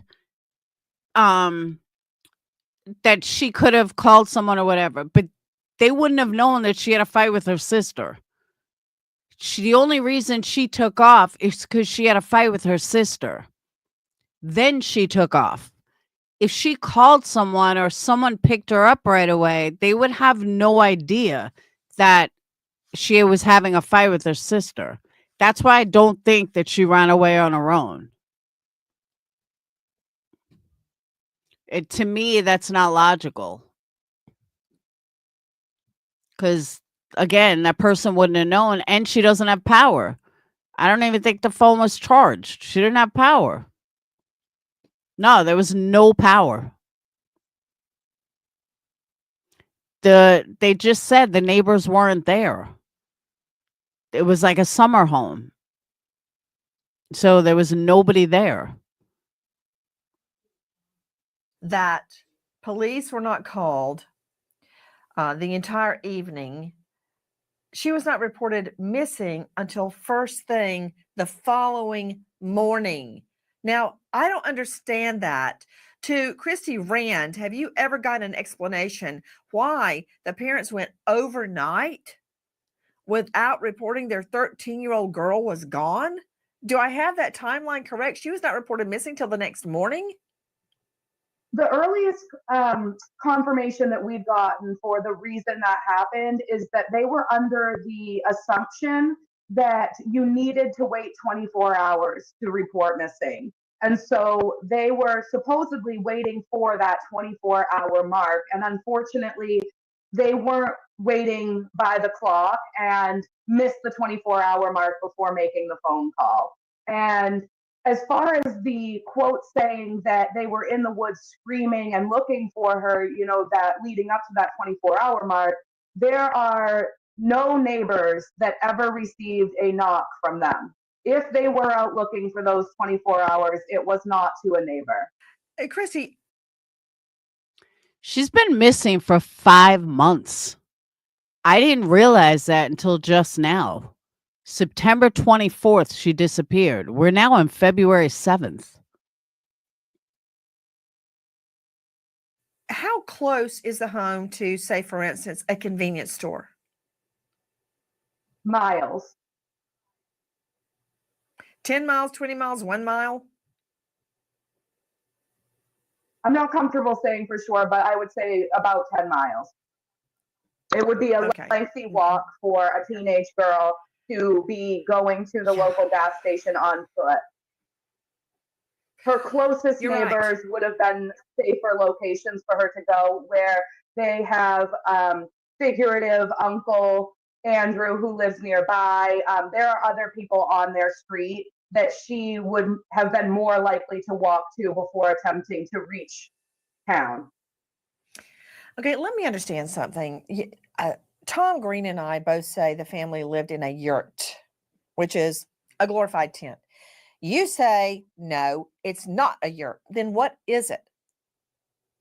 So I'm also from Maine, where we have homesteads here. There's a lot of people who choose to live kind of an alternative homesteading lifestyle. And to me, a yurt would be a solid structure built to withstand the elements of Maine's weather. You could potentially have wood stove in there, and it would come in a way that it's built to last and provide protection from the elements and anything else you'd need to sustain yourself long term over winters. There are people who rent them for Airbnbs and anything and beyond up here.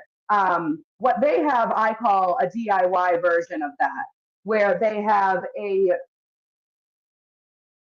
handmade center structure that they've extended with tent-like structures off of the perimeter to create a DIY version of a tent.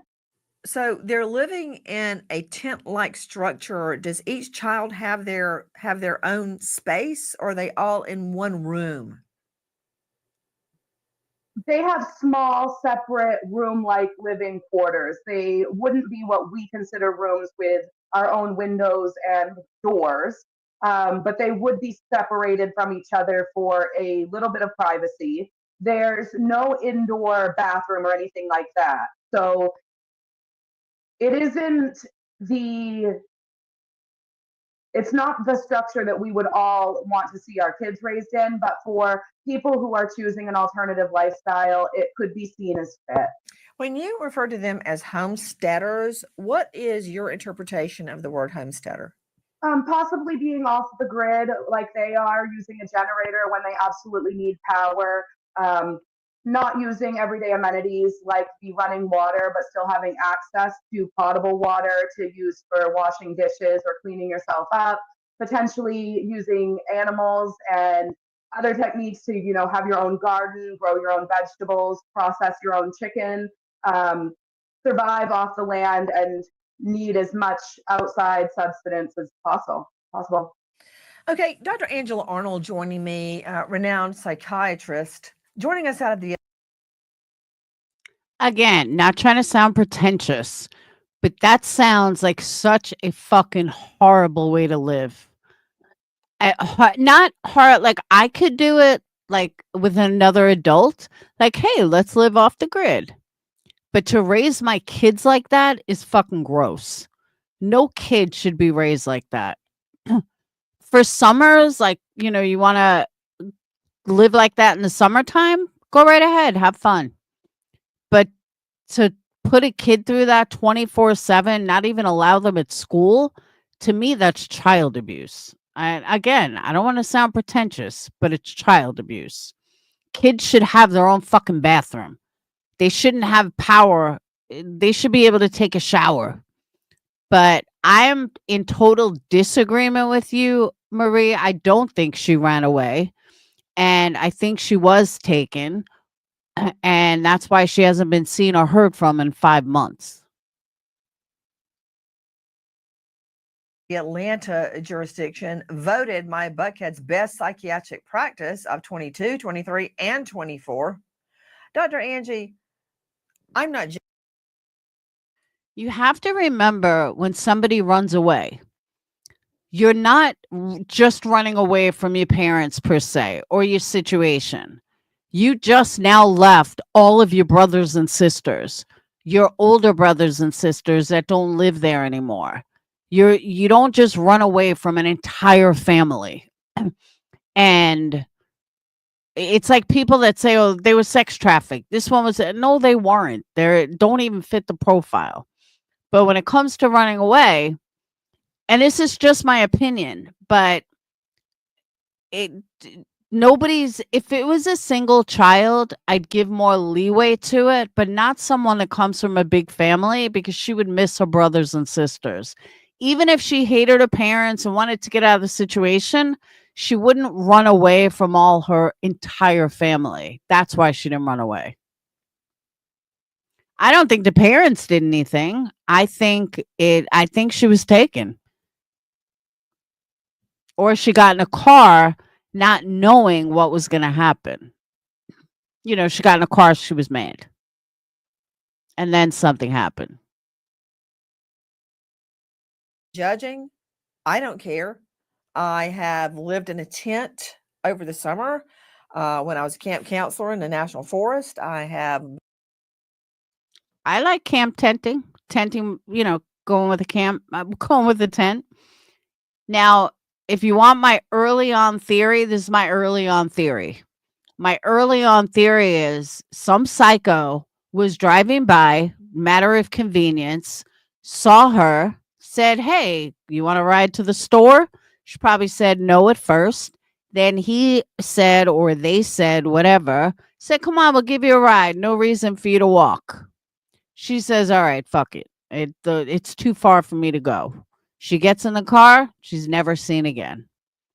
What happened to her? I don't know. But at the same time, why is there no dog trail? How come the dogs couldn't pick up any scent, either direction or anywhere? That's what I find odd.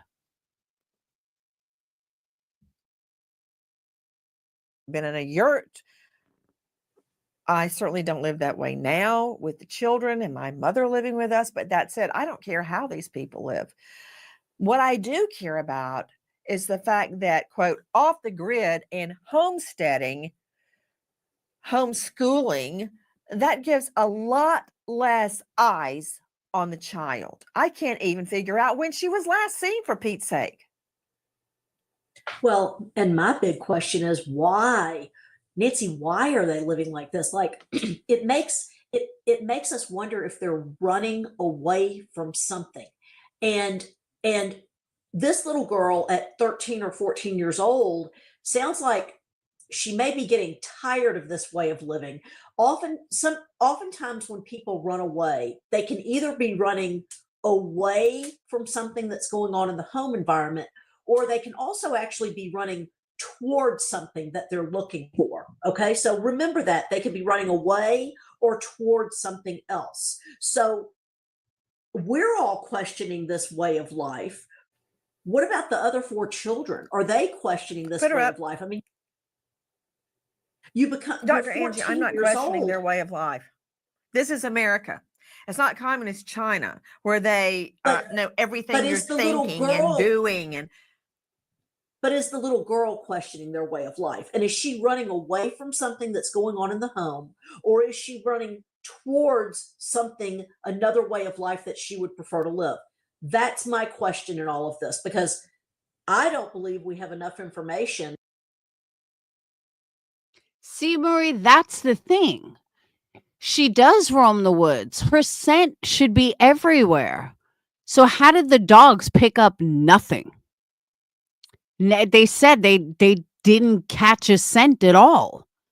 How, if she lives there, did they not catch, even if they were running in circles, how did they not catch any scent? It's weird. Past that, the girl is gone. Was she running away from something, or was she running towards something? Okay, Nancy? And all we know is that that little girl is gone. Please join us on our Maine.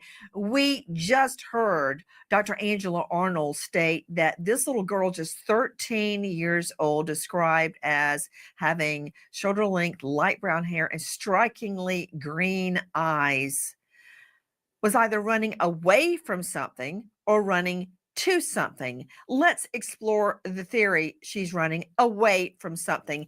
Isn't it true, Alexis Tereszchuk, that there was a quote? And I don't know where they get the girl that I'm seeing does not weigh 130 pounds. Sage weighs 130 pounds. She's 5'10. So this girl that they keep showing pictures of definitely doesn't weigh 130. CPS fiasco back in Texas. And I'm getting that from what purports to be one of the parents' Facebook.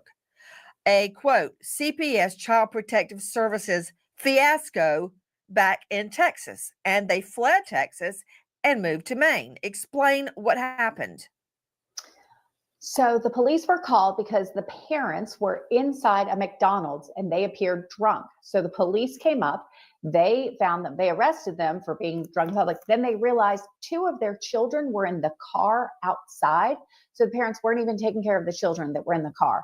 And that's what they were charged with, child abandonment. I believe they definitely got much lesser charges and they didn't serve any time in jail, but it was definitely CPS was involved after the police found them having left their children in the car while they were drunk inside McDonald's. The tip line, everyone, is 1-800-924-2261 or the FBI 1-800-CALL-FBI. That's 1-800-225-5324. There is a reward with information leading to the whereabouts of this little 13-year-old girl. Now, you mentioned earlier, Christy Rand, that some people were searching the property under the theory she may have, quote, fallen. What? I think it was important for everyone that was volunteering to search the general area that since we did not find Stephanie in the first 24 hours or in that first week, there was some possibility, since there were also no sightings, no credible reports of her being seen in town or in their closest city or anywhere else in the state. It was important to make sure that if she had taken her adventure in the woods to go cool off, that she had not fallen, tripped, gotten injured, or anything of the sort, and just was unable to reach help. You stated that neighbors did not hear anyone calling out her name or screaming or going door to door looking for her?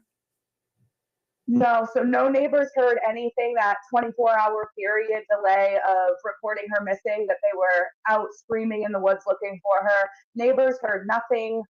They also never received a knock on their door from dad or mom. The neighbors actually, the first knock they received was from authorities days later, asking for video footage and if they had seen anything. To Tom Green joining me, owner of Nevada Investigative Services and former chief deputy in Washoe County, I want you to hear again what the father is saying. It was not her phone. It was her grandfather's phone. We had bought an old simple phone. We didn't even know it could connect to the internet. Come to find out, this cheap $20 flip phone was the how she ended up connecting to the internet. Okay, I want to analyze that. And you're seeing that video from our friends at On Patrol Live. To connect to the internet, of course, you have to have Wi-Fi. Okay. If you don't have electricity and you... Thank you. That's what I'm saying. You can't. don't have an indoor bathroom, is it consistent that grandpa has an, quote, old simple phone that connects to the internet? Does that make sense to you? Not exactly, but what also doesn't make sense to me is the mom and dad said they received a call about her going missing. How did that call occur? Did it occur from the property? Did it go from a neighbor? Did somebody drive to town? We don't. Oh, damn. I didn't even catch that.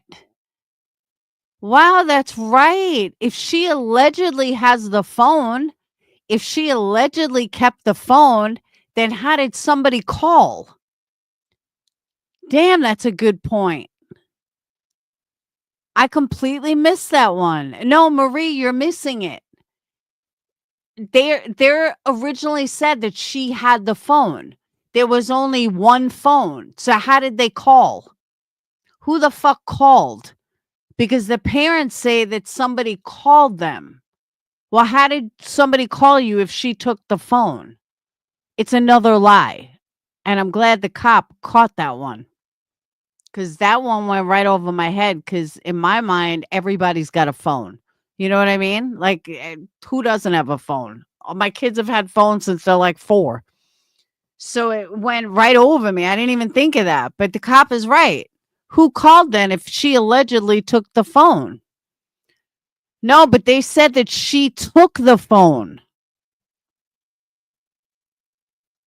They just said that she took the phone, is what they said originally. So if she took the phone, then who called? Don't know how close the nearest cell tower is to their home. Theoretically, you could get data and access the internet on a device that's capable of doing those things if you're in range of a cell tower. Maybe a neighbor has Wi-Fi. We just don't know. I think I know about the call. Correct me if I'm wrong, Alexis and Christy. After she went out the door after a spat with her sister regarding chores, apparently someone, I guess the grandpa, someone called the mom and dad who say they were in town filling out a job application and said she stormed out. They believed, well, she'll be back in an hour and a half or so when we get home. They come home, she's not there. I'm assuming that call came from grandpa's flip phone. Is that your understanding, Alexis Tereszchuk? Yes, it is. And there haven't been any reports saying she took grandpa's phone. They've always admitted that grandpa has a phone. And just because it was a flip phone doesn't mean it can't make calls. So they called the parents with the flip phone. What about it, Christy Rand? Yes, I believe that's exactly what we've been told as well, that he had a flip phone, that Stephanie was commonly using it, but did not take it with her when she left that day. And we are unclear on whether or not the phone call happened immediately as she was walking away, or if they waited 20 or 30 minutes to connect to service, connect to Wi-Fi, get to a neighbor's house to make the call. It's unclear of how soon that call happened. So, to your knowledge, do they have internet access there? Do they have Wi-Fi? I mean, they don't have a commode. I'm not judging. I don't care. If you're asking, I'm just trying to figure out if you don't have a commode, you have Wi-Fi? What? We've asked about the Wi-Fi and we're unable to get a clear answer as to whether or not they had it. But if you notice the on patrol interview that Dad has done, he appears to be recording that video from the yurt. And as far as we know, it appeared like it may be live. So for that to be possible, there is some type of Wi-Fi connection, whether it's coming from a hotspot or a cell phone. He is in that yurt, it appears, and clearly has a device that he can use to record a video and send to on patrol. So there must be some way to connect to the internet via a phone, a hotspot, or a Wi-Fi router. Okay, yeah. And you're seeing that video from our friends at On Patrol Live that spoke to the dad. Christy, and everybody on the panel, jump in if you have insight onto this. Is it true search teams were ultimately barred from searching the property? Yes, we have search teams that were denied access after the first initial searches. There was a series of events that went down that became hostile. We were denied access to the property without a warrant. And I believe there was a Facebook post made in the Mysteries of Maine group by Dale himself explaining that no one was welcome to return without a warrant or permission. And so that is part of why we've created the. I don't think he needed a reason. But I mean, I would want everybody and their brother and sister looking for my child. I don't understand. Why would you bar searchers from looking for your child? I'm going to just try to keep that there's a possibility he is extremely uncomfortable with the press and the publicity that this has gotten, and for his own reasons may just want official search teams to be there, and maybe only wants FBI and police to be on his property from now on. It also could be extremely uncomfortable for them as parents to have us volunteers coming out to search for Stephanie and also asking questions, about the electricity, the Wi-Fi connection, whether or not there was cell service. Because of course, when you have a dozen volunteer searchers invited to your property, all of us are going to be bringing our smartphones, using maps and devices to communicate with each other. So it was fairly instantly that volunteers were able to determine there's no cell service here. So where's this phone call coming from and how did this all work?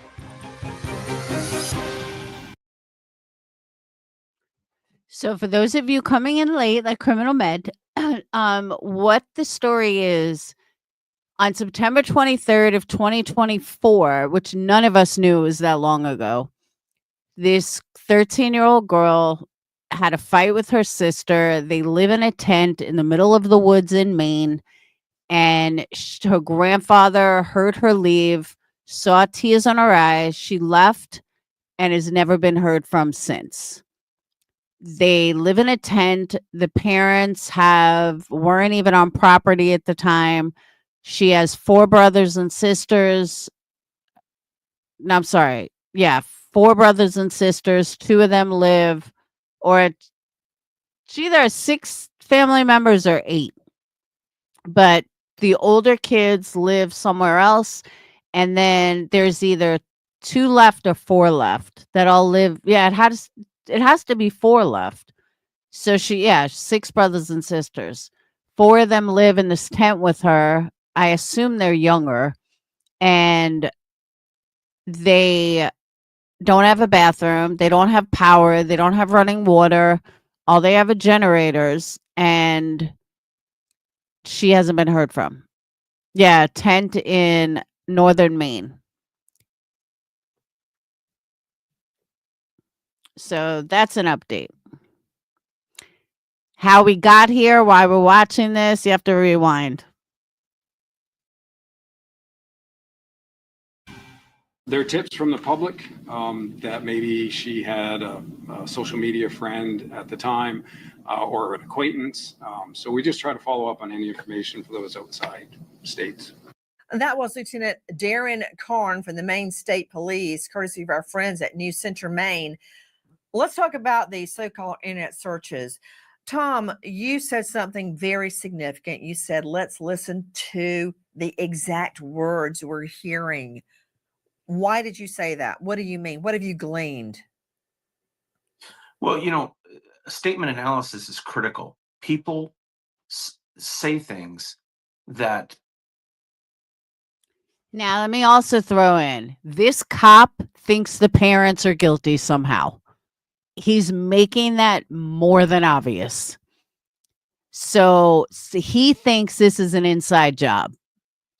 He's very careful with his words, but you can tell that he definitely thinks this is insider.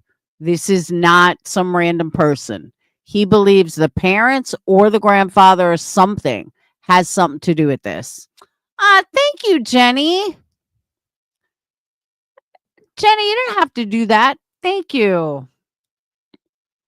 I love you, Jenny. Let's see who got him. Let me go here. Tina Bobina is Juanice. Catch me if you can.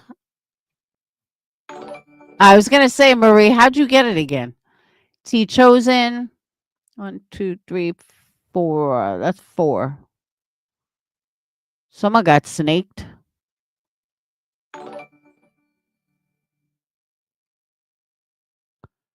Someone missed out because I only see 4.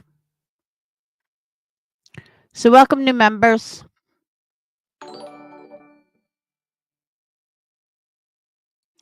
Thank you so much, Jenny. I will take this time to say, hit that thumbs up like a redheaded stepchild. Unless you are that redheaded stepchild, then just hit a thumb up nice, softly. Hey, Spitfire. Haven't seen you in forever.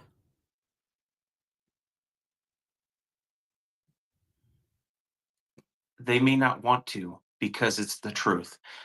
In an instance like that where he said that she had been on the internet, it wasn't a speculation. He knows somehow that she had accessed the internet. To Alexis Tereszcuk, crimeonline.com investigative reporter, he said that she had been on dating sites, right? He did say that. And remember, she is only 13. You're not supposed to be on dating sites when you are 13. They really try to, you have to put in details and identification and things like that. But Dad said she had been on dating websites, all through a little flip phone. Yeah, all through a flip phone, and no one knew she was doing it. Dr. Angie Arnold, renowned psychiatrist. Dr. Angie, isn't it true? The more you, I guess it'd be reverse psychology, the more you try to keep a child away from a certain thing, that's the thing that they want. The more, okay, they fled Texas after a CPS fiasco. They come to Homestead here in New Sweden, Maine, and you've seen, let's take a look at that 365-degree photo and an aerial. You can't get your child much further away from society, from school, from other people, from other children than here, and still live in the U.S. It's on the Canadian border. So they try so much to keep the child away that that's exactly what. See, that is a huge problem. Huge problem. If she's that close to Canadian borders, it explains why the FBI is involved, but that's going to be a hard search. Canada is a big fucking country. It's not even like, looking in another state. That's a whole nother country. And that makes it 10 times harder.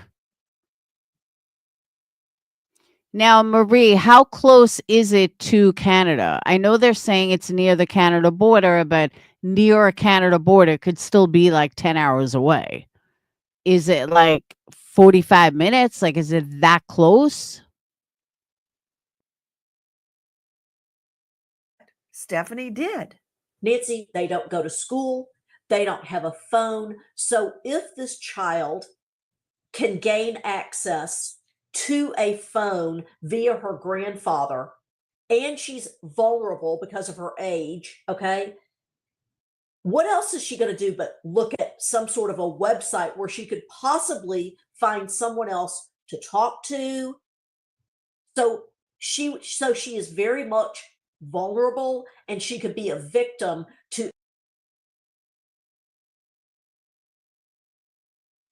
Okay, so I just looked it up. Good night, Jenny. I love you. New Sweden, Maine from Quebec, which is the French side of Canada, is 147 miles. Now, if you don't know French, Quebec would be hard to live in. But 147 miles is about less than 2 hours by car.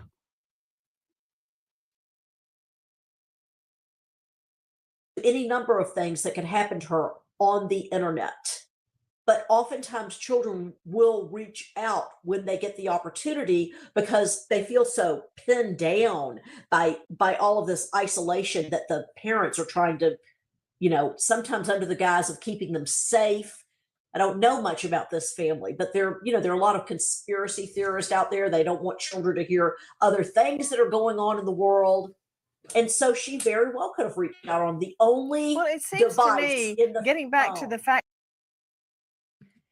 Yeah, but if she stayed in Quebec, she would stick out like a sore thumb because she doesn't speak French. And I highly doubt she's fluent in French. If she went to Ontario or a different part of Canada, I'd say she has an easier time of blending in, but pretty hard to blend in a country that you don't speak the language. No, I just looked it up, Marie. Facts that we know, Tom Green, if the authorities, if LE, law enforcement, took all the devices and looked at them, wouldn't they know which dating sites she had allegedly gone to? And if so, who would be her social media friend and then find that person. It's not rocket science. I agree with you. And the fact that the FBI is still involved makes it seem that it's less of a chance that she ran away and is deceased in the woods, God forbid, and that there's more of a chance that she either got picked up, met someone, something like that, and is in a vulnerable state because of her age. Christy Rand, there was recently a vigil. A vigil was held for Stephanie to keep her disappearance in the news media. Did you attend the vigil? I did not. Christy, you have devoted so much of your time to try to find Stephanie. Why did you not go to the vigil? There have been safety concerns for volunteers and organizers, and we were hoping to have confirmation that law enforcement would be present that day so that we could be protected, the family could be protected. And since we weren't able to have that, there were members that decided it would be best not to attend. Were you actually afraid that you would be confronted at the vigil? I think it was a possibility. And if not By for whom? confrontation, family members, town residents, anyone who would have a reason to not want us on their property in general. There are people that live in New Sweden who just genuinely want their privacy and are not interested in dozens of volunteers knocking on doors with permission slips asking to put boots on their ground.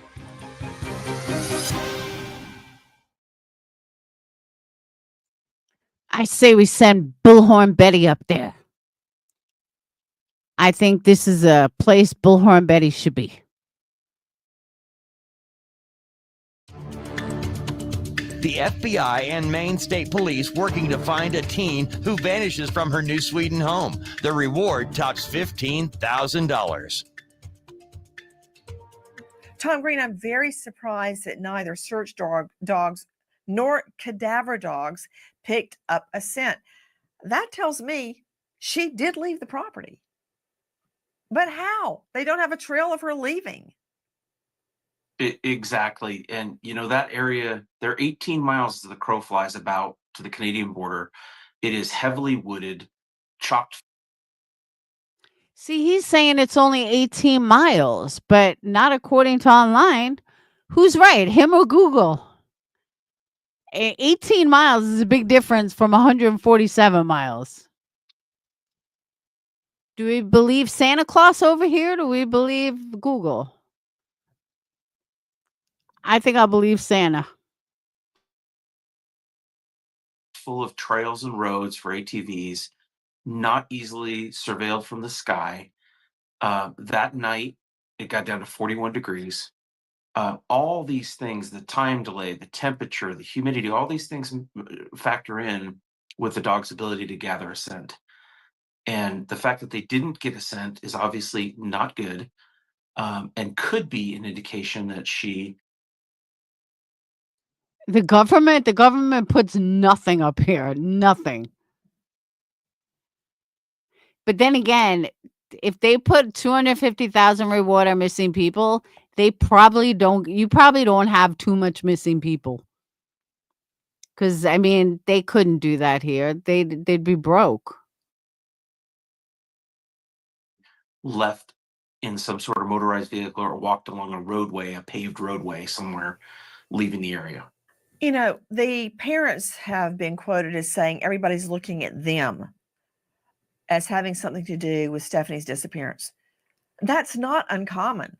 The first place you look is at family and those closest to the missing child. That in no way. Okay, that reminds me of something I heard today. I didn't want to forget. I don't remember what I was watching. It was one of the crime shows I watch. I can't remember who, what, when, where, why, or how. But there was a cop on. They were playing an interrogation. And there was a cop on that said, the very first people that we clear are the parents. The ones closest, his exact words were, the one closest would be, not closest, the last person to see or hang out with the missing person. That is the first people we clear. And I started thinking about Sebastian Rogers. And, I tried thinking maybe that's state specific, because why the fuck would so many cases not have the parents cleared immediately? Like, wow. So the fact that he was saying that and he made it so clear, like, yes, we're sorry that, we're accusing you, whatever, but, the first people we want to clear are the parents. I'm like, so what happens a year later when the parents still aren't cleared? But I just thought that was interesting. Suggests the parents are responsible for her disappearance. Not at all. That is where every investigation starts, when there is a missing person. Now, regarding hearing a vehicle, the family is quoted as saying they don't know if it was a vehicle, a four-wheeler, a motorcycle, and by the time anyone got to the road, the vehicle was already gone. The mom also states that she began looking immediately, going up and down the roads and everything, because she, Stephanie, has done this before. I've been able to find her in the past, but this time I could not find her. Is that accurate, Alexis Tereszchuk? That is absolutely. They said that she had a history of leaving the property, running up. They would call it running away, but she didn't run away. She was just on their big property. She was hiding in the woods, hiding in different places. They always found her to come back. So that was one of the reasons why they weren't as panicked as if she had not had this history of doing this. I am all for them with, give her some time or whatever. She's always come home. But when night falls and you can't find her and she doesn't come home and grandpa says that he heard a car, yeah, that's the time that you fucking call police. No excuse. How do you go to sleep knowing that your kid is in the woods? How could you possibly fucking I can't go to sleep and my kids don't come home. I still get stressed out that Sage doesn't live here and Phoenix doesn't live here.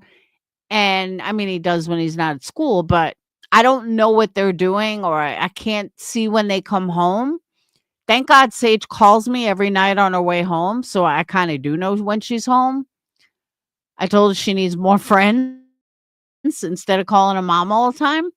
But Phoenix, I don't talk to Phoenix a lot. I speak to him once a week. So I don't know when he's home. I guess that's not true, because I could use I do use Life 360 to find out where they are, but you know what I'm saying.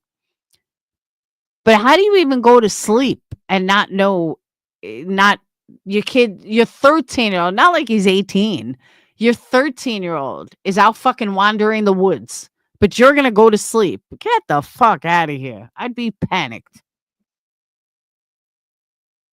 They would have said immediately, let's find her. But this was something she had done before, so it didn't raise a red flag for them right away. Christy Rand, who has searched repeatedly for Stephanie.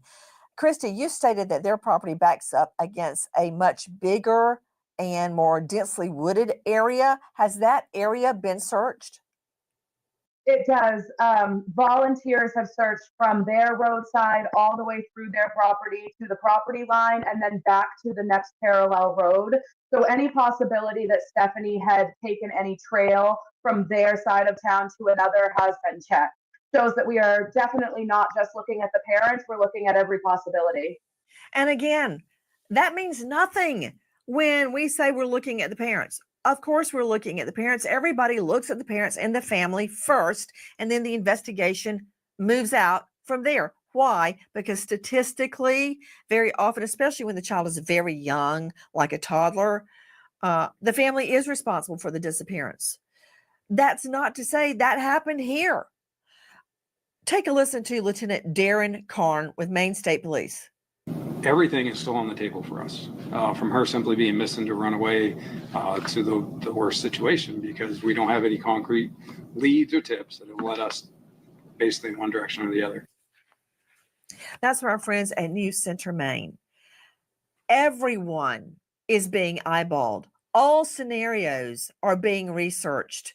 I'm curious about what, if any, leads came from Grandpa's flip phone where reportedly Stephanie had been on a dating site.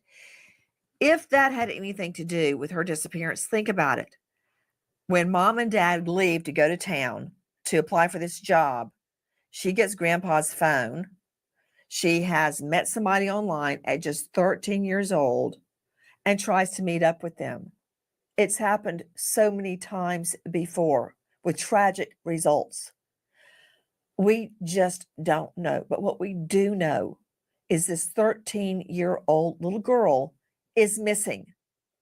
If you know or think you know anything about the whereabouts of Stephanie Dameron, just 13 years old when she disappeared, please dial 1-800-CALL-FBI, 1-800-225-5324. There is a $15,000 reward that is climbing. But just, I go back to, and I mean this, you're talking another country is 18 miles away. That is like prime for predators, murderers. Because once you cross into another country, it makes things so much harder, so much more complicated. So I can't, it's 18 miles away. That's a hard boundary. Like how she would get into the country if she didn't have a passport, that I don't know. But that, I don't know, something about it just tells me she did not run away. So that is the other case. Let me see if there's any updated info.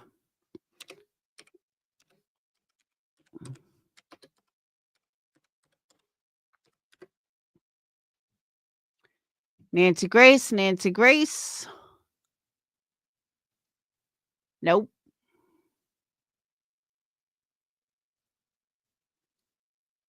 Hold on.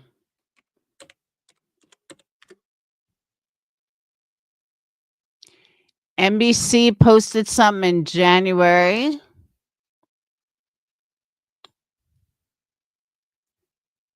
Police share update in November. Vigil was held a month ago. Facebook was held in December. Here, let me show you guys what I'm looking at.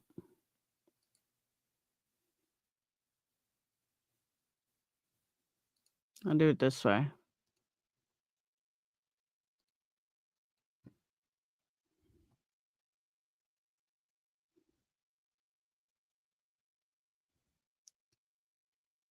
Reddit.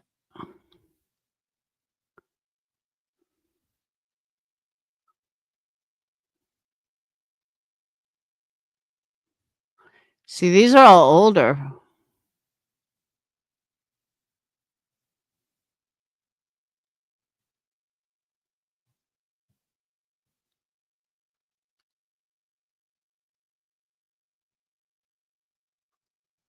I see him walking out of the house.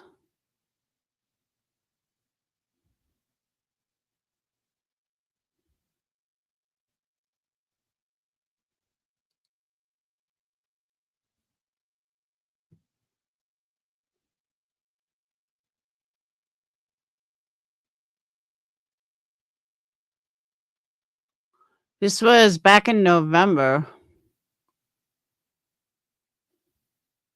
I guess that's their house.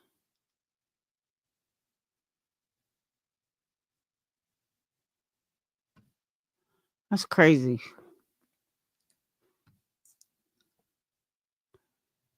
She would have to have brought across by secret if she made it across. I personally don't think she ran away. Oh, all right. I could share Facebook. This is on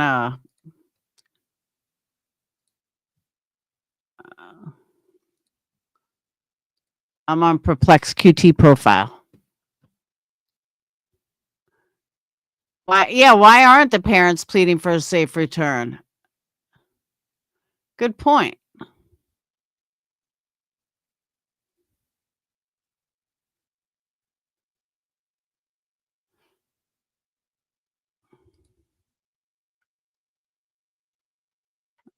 Uh,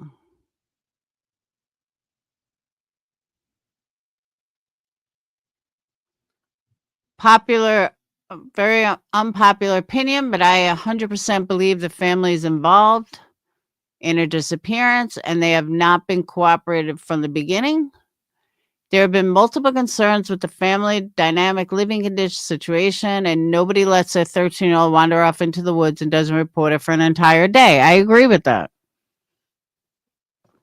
Oh, they just upped the reward. No, it's been 15,000. Ah, dude, get a fucking life. Oh. No, they didn't find a trend sale.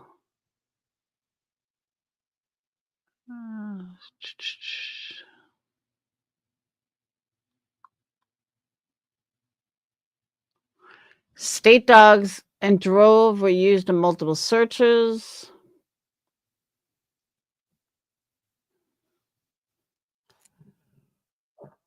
That's what I think, Marie. I think somebody lured her and got her off the property. That is my feeling.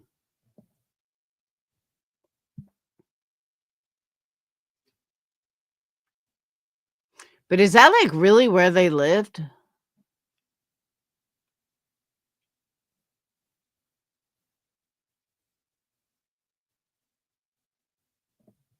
Only people who follow this page more than 24 hours can comment.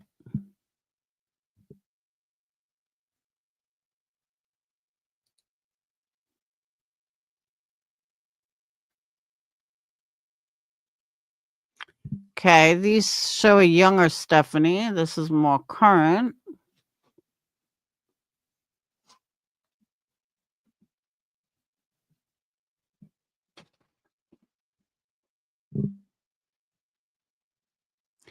She previously tried to run away a number of times, but was always found by relatives in the woods.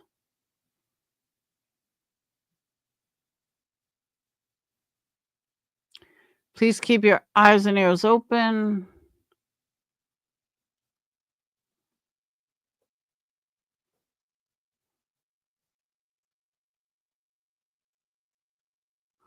I don't know.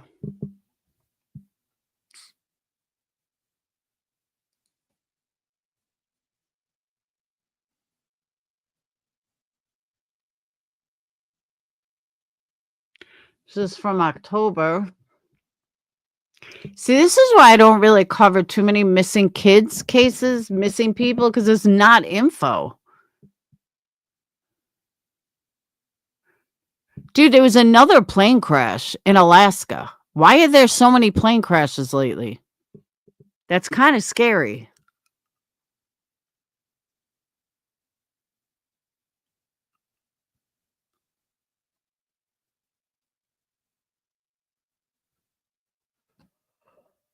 Oh, ha, ha, ha.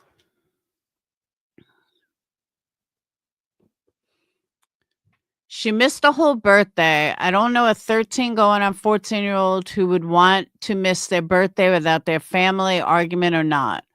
A child who feels loved and certainly is loved would know how important they are and would want their birthday to be celebrated even in the slightest way. That's a good point.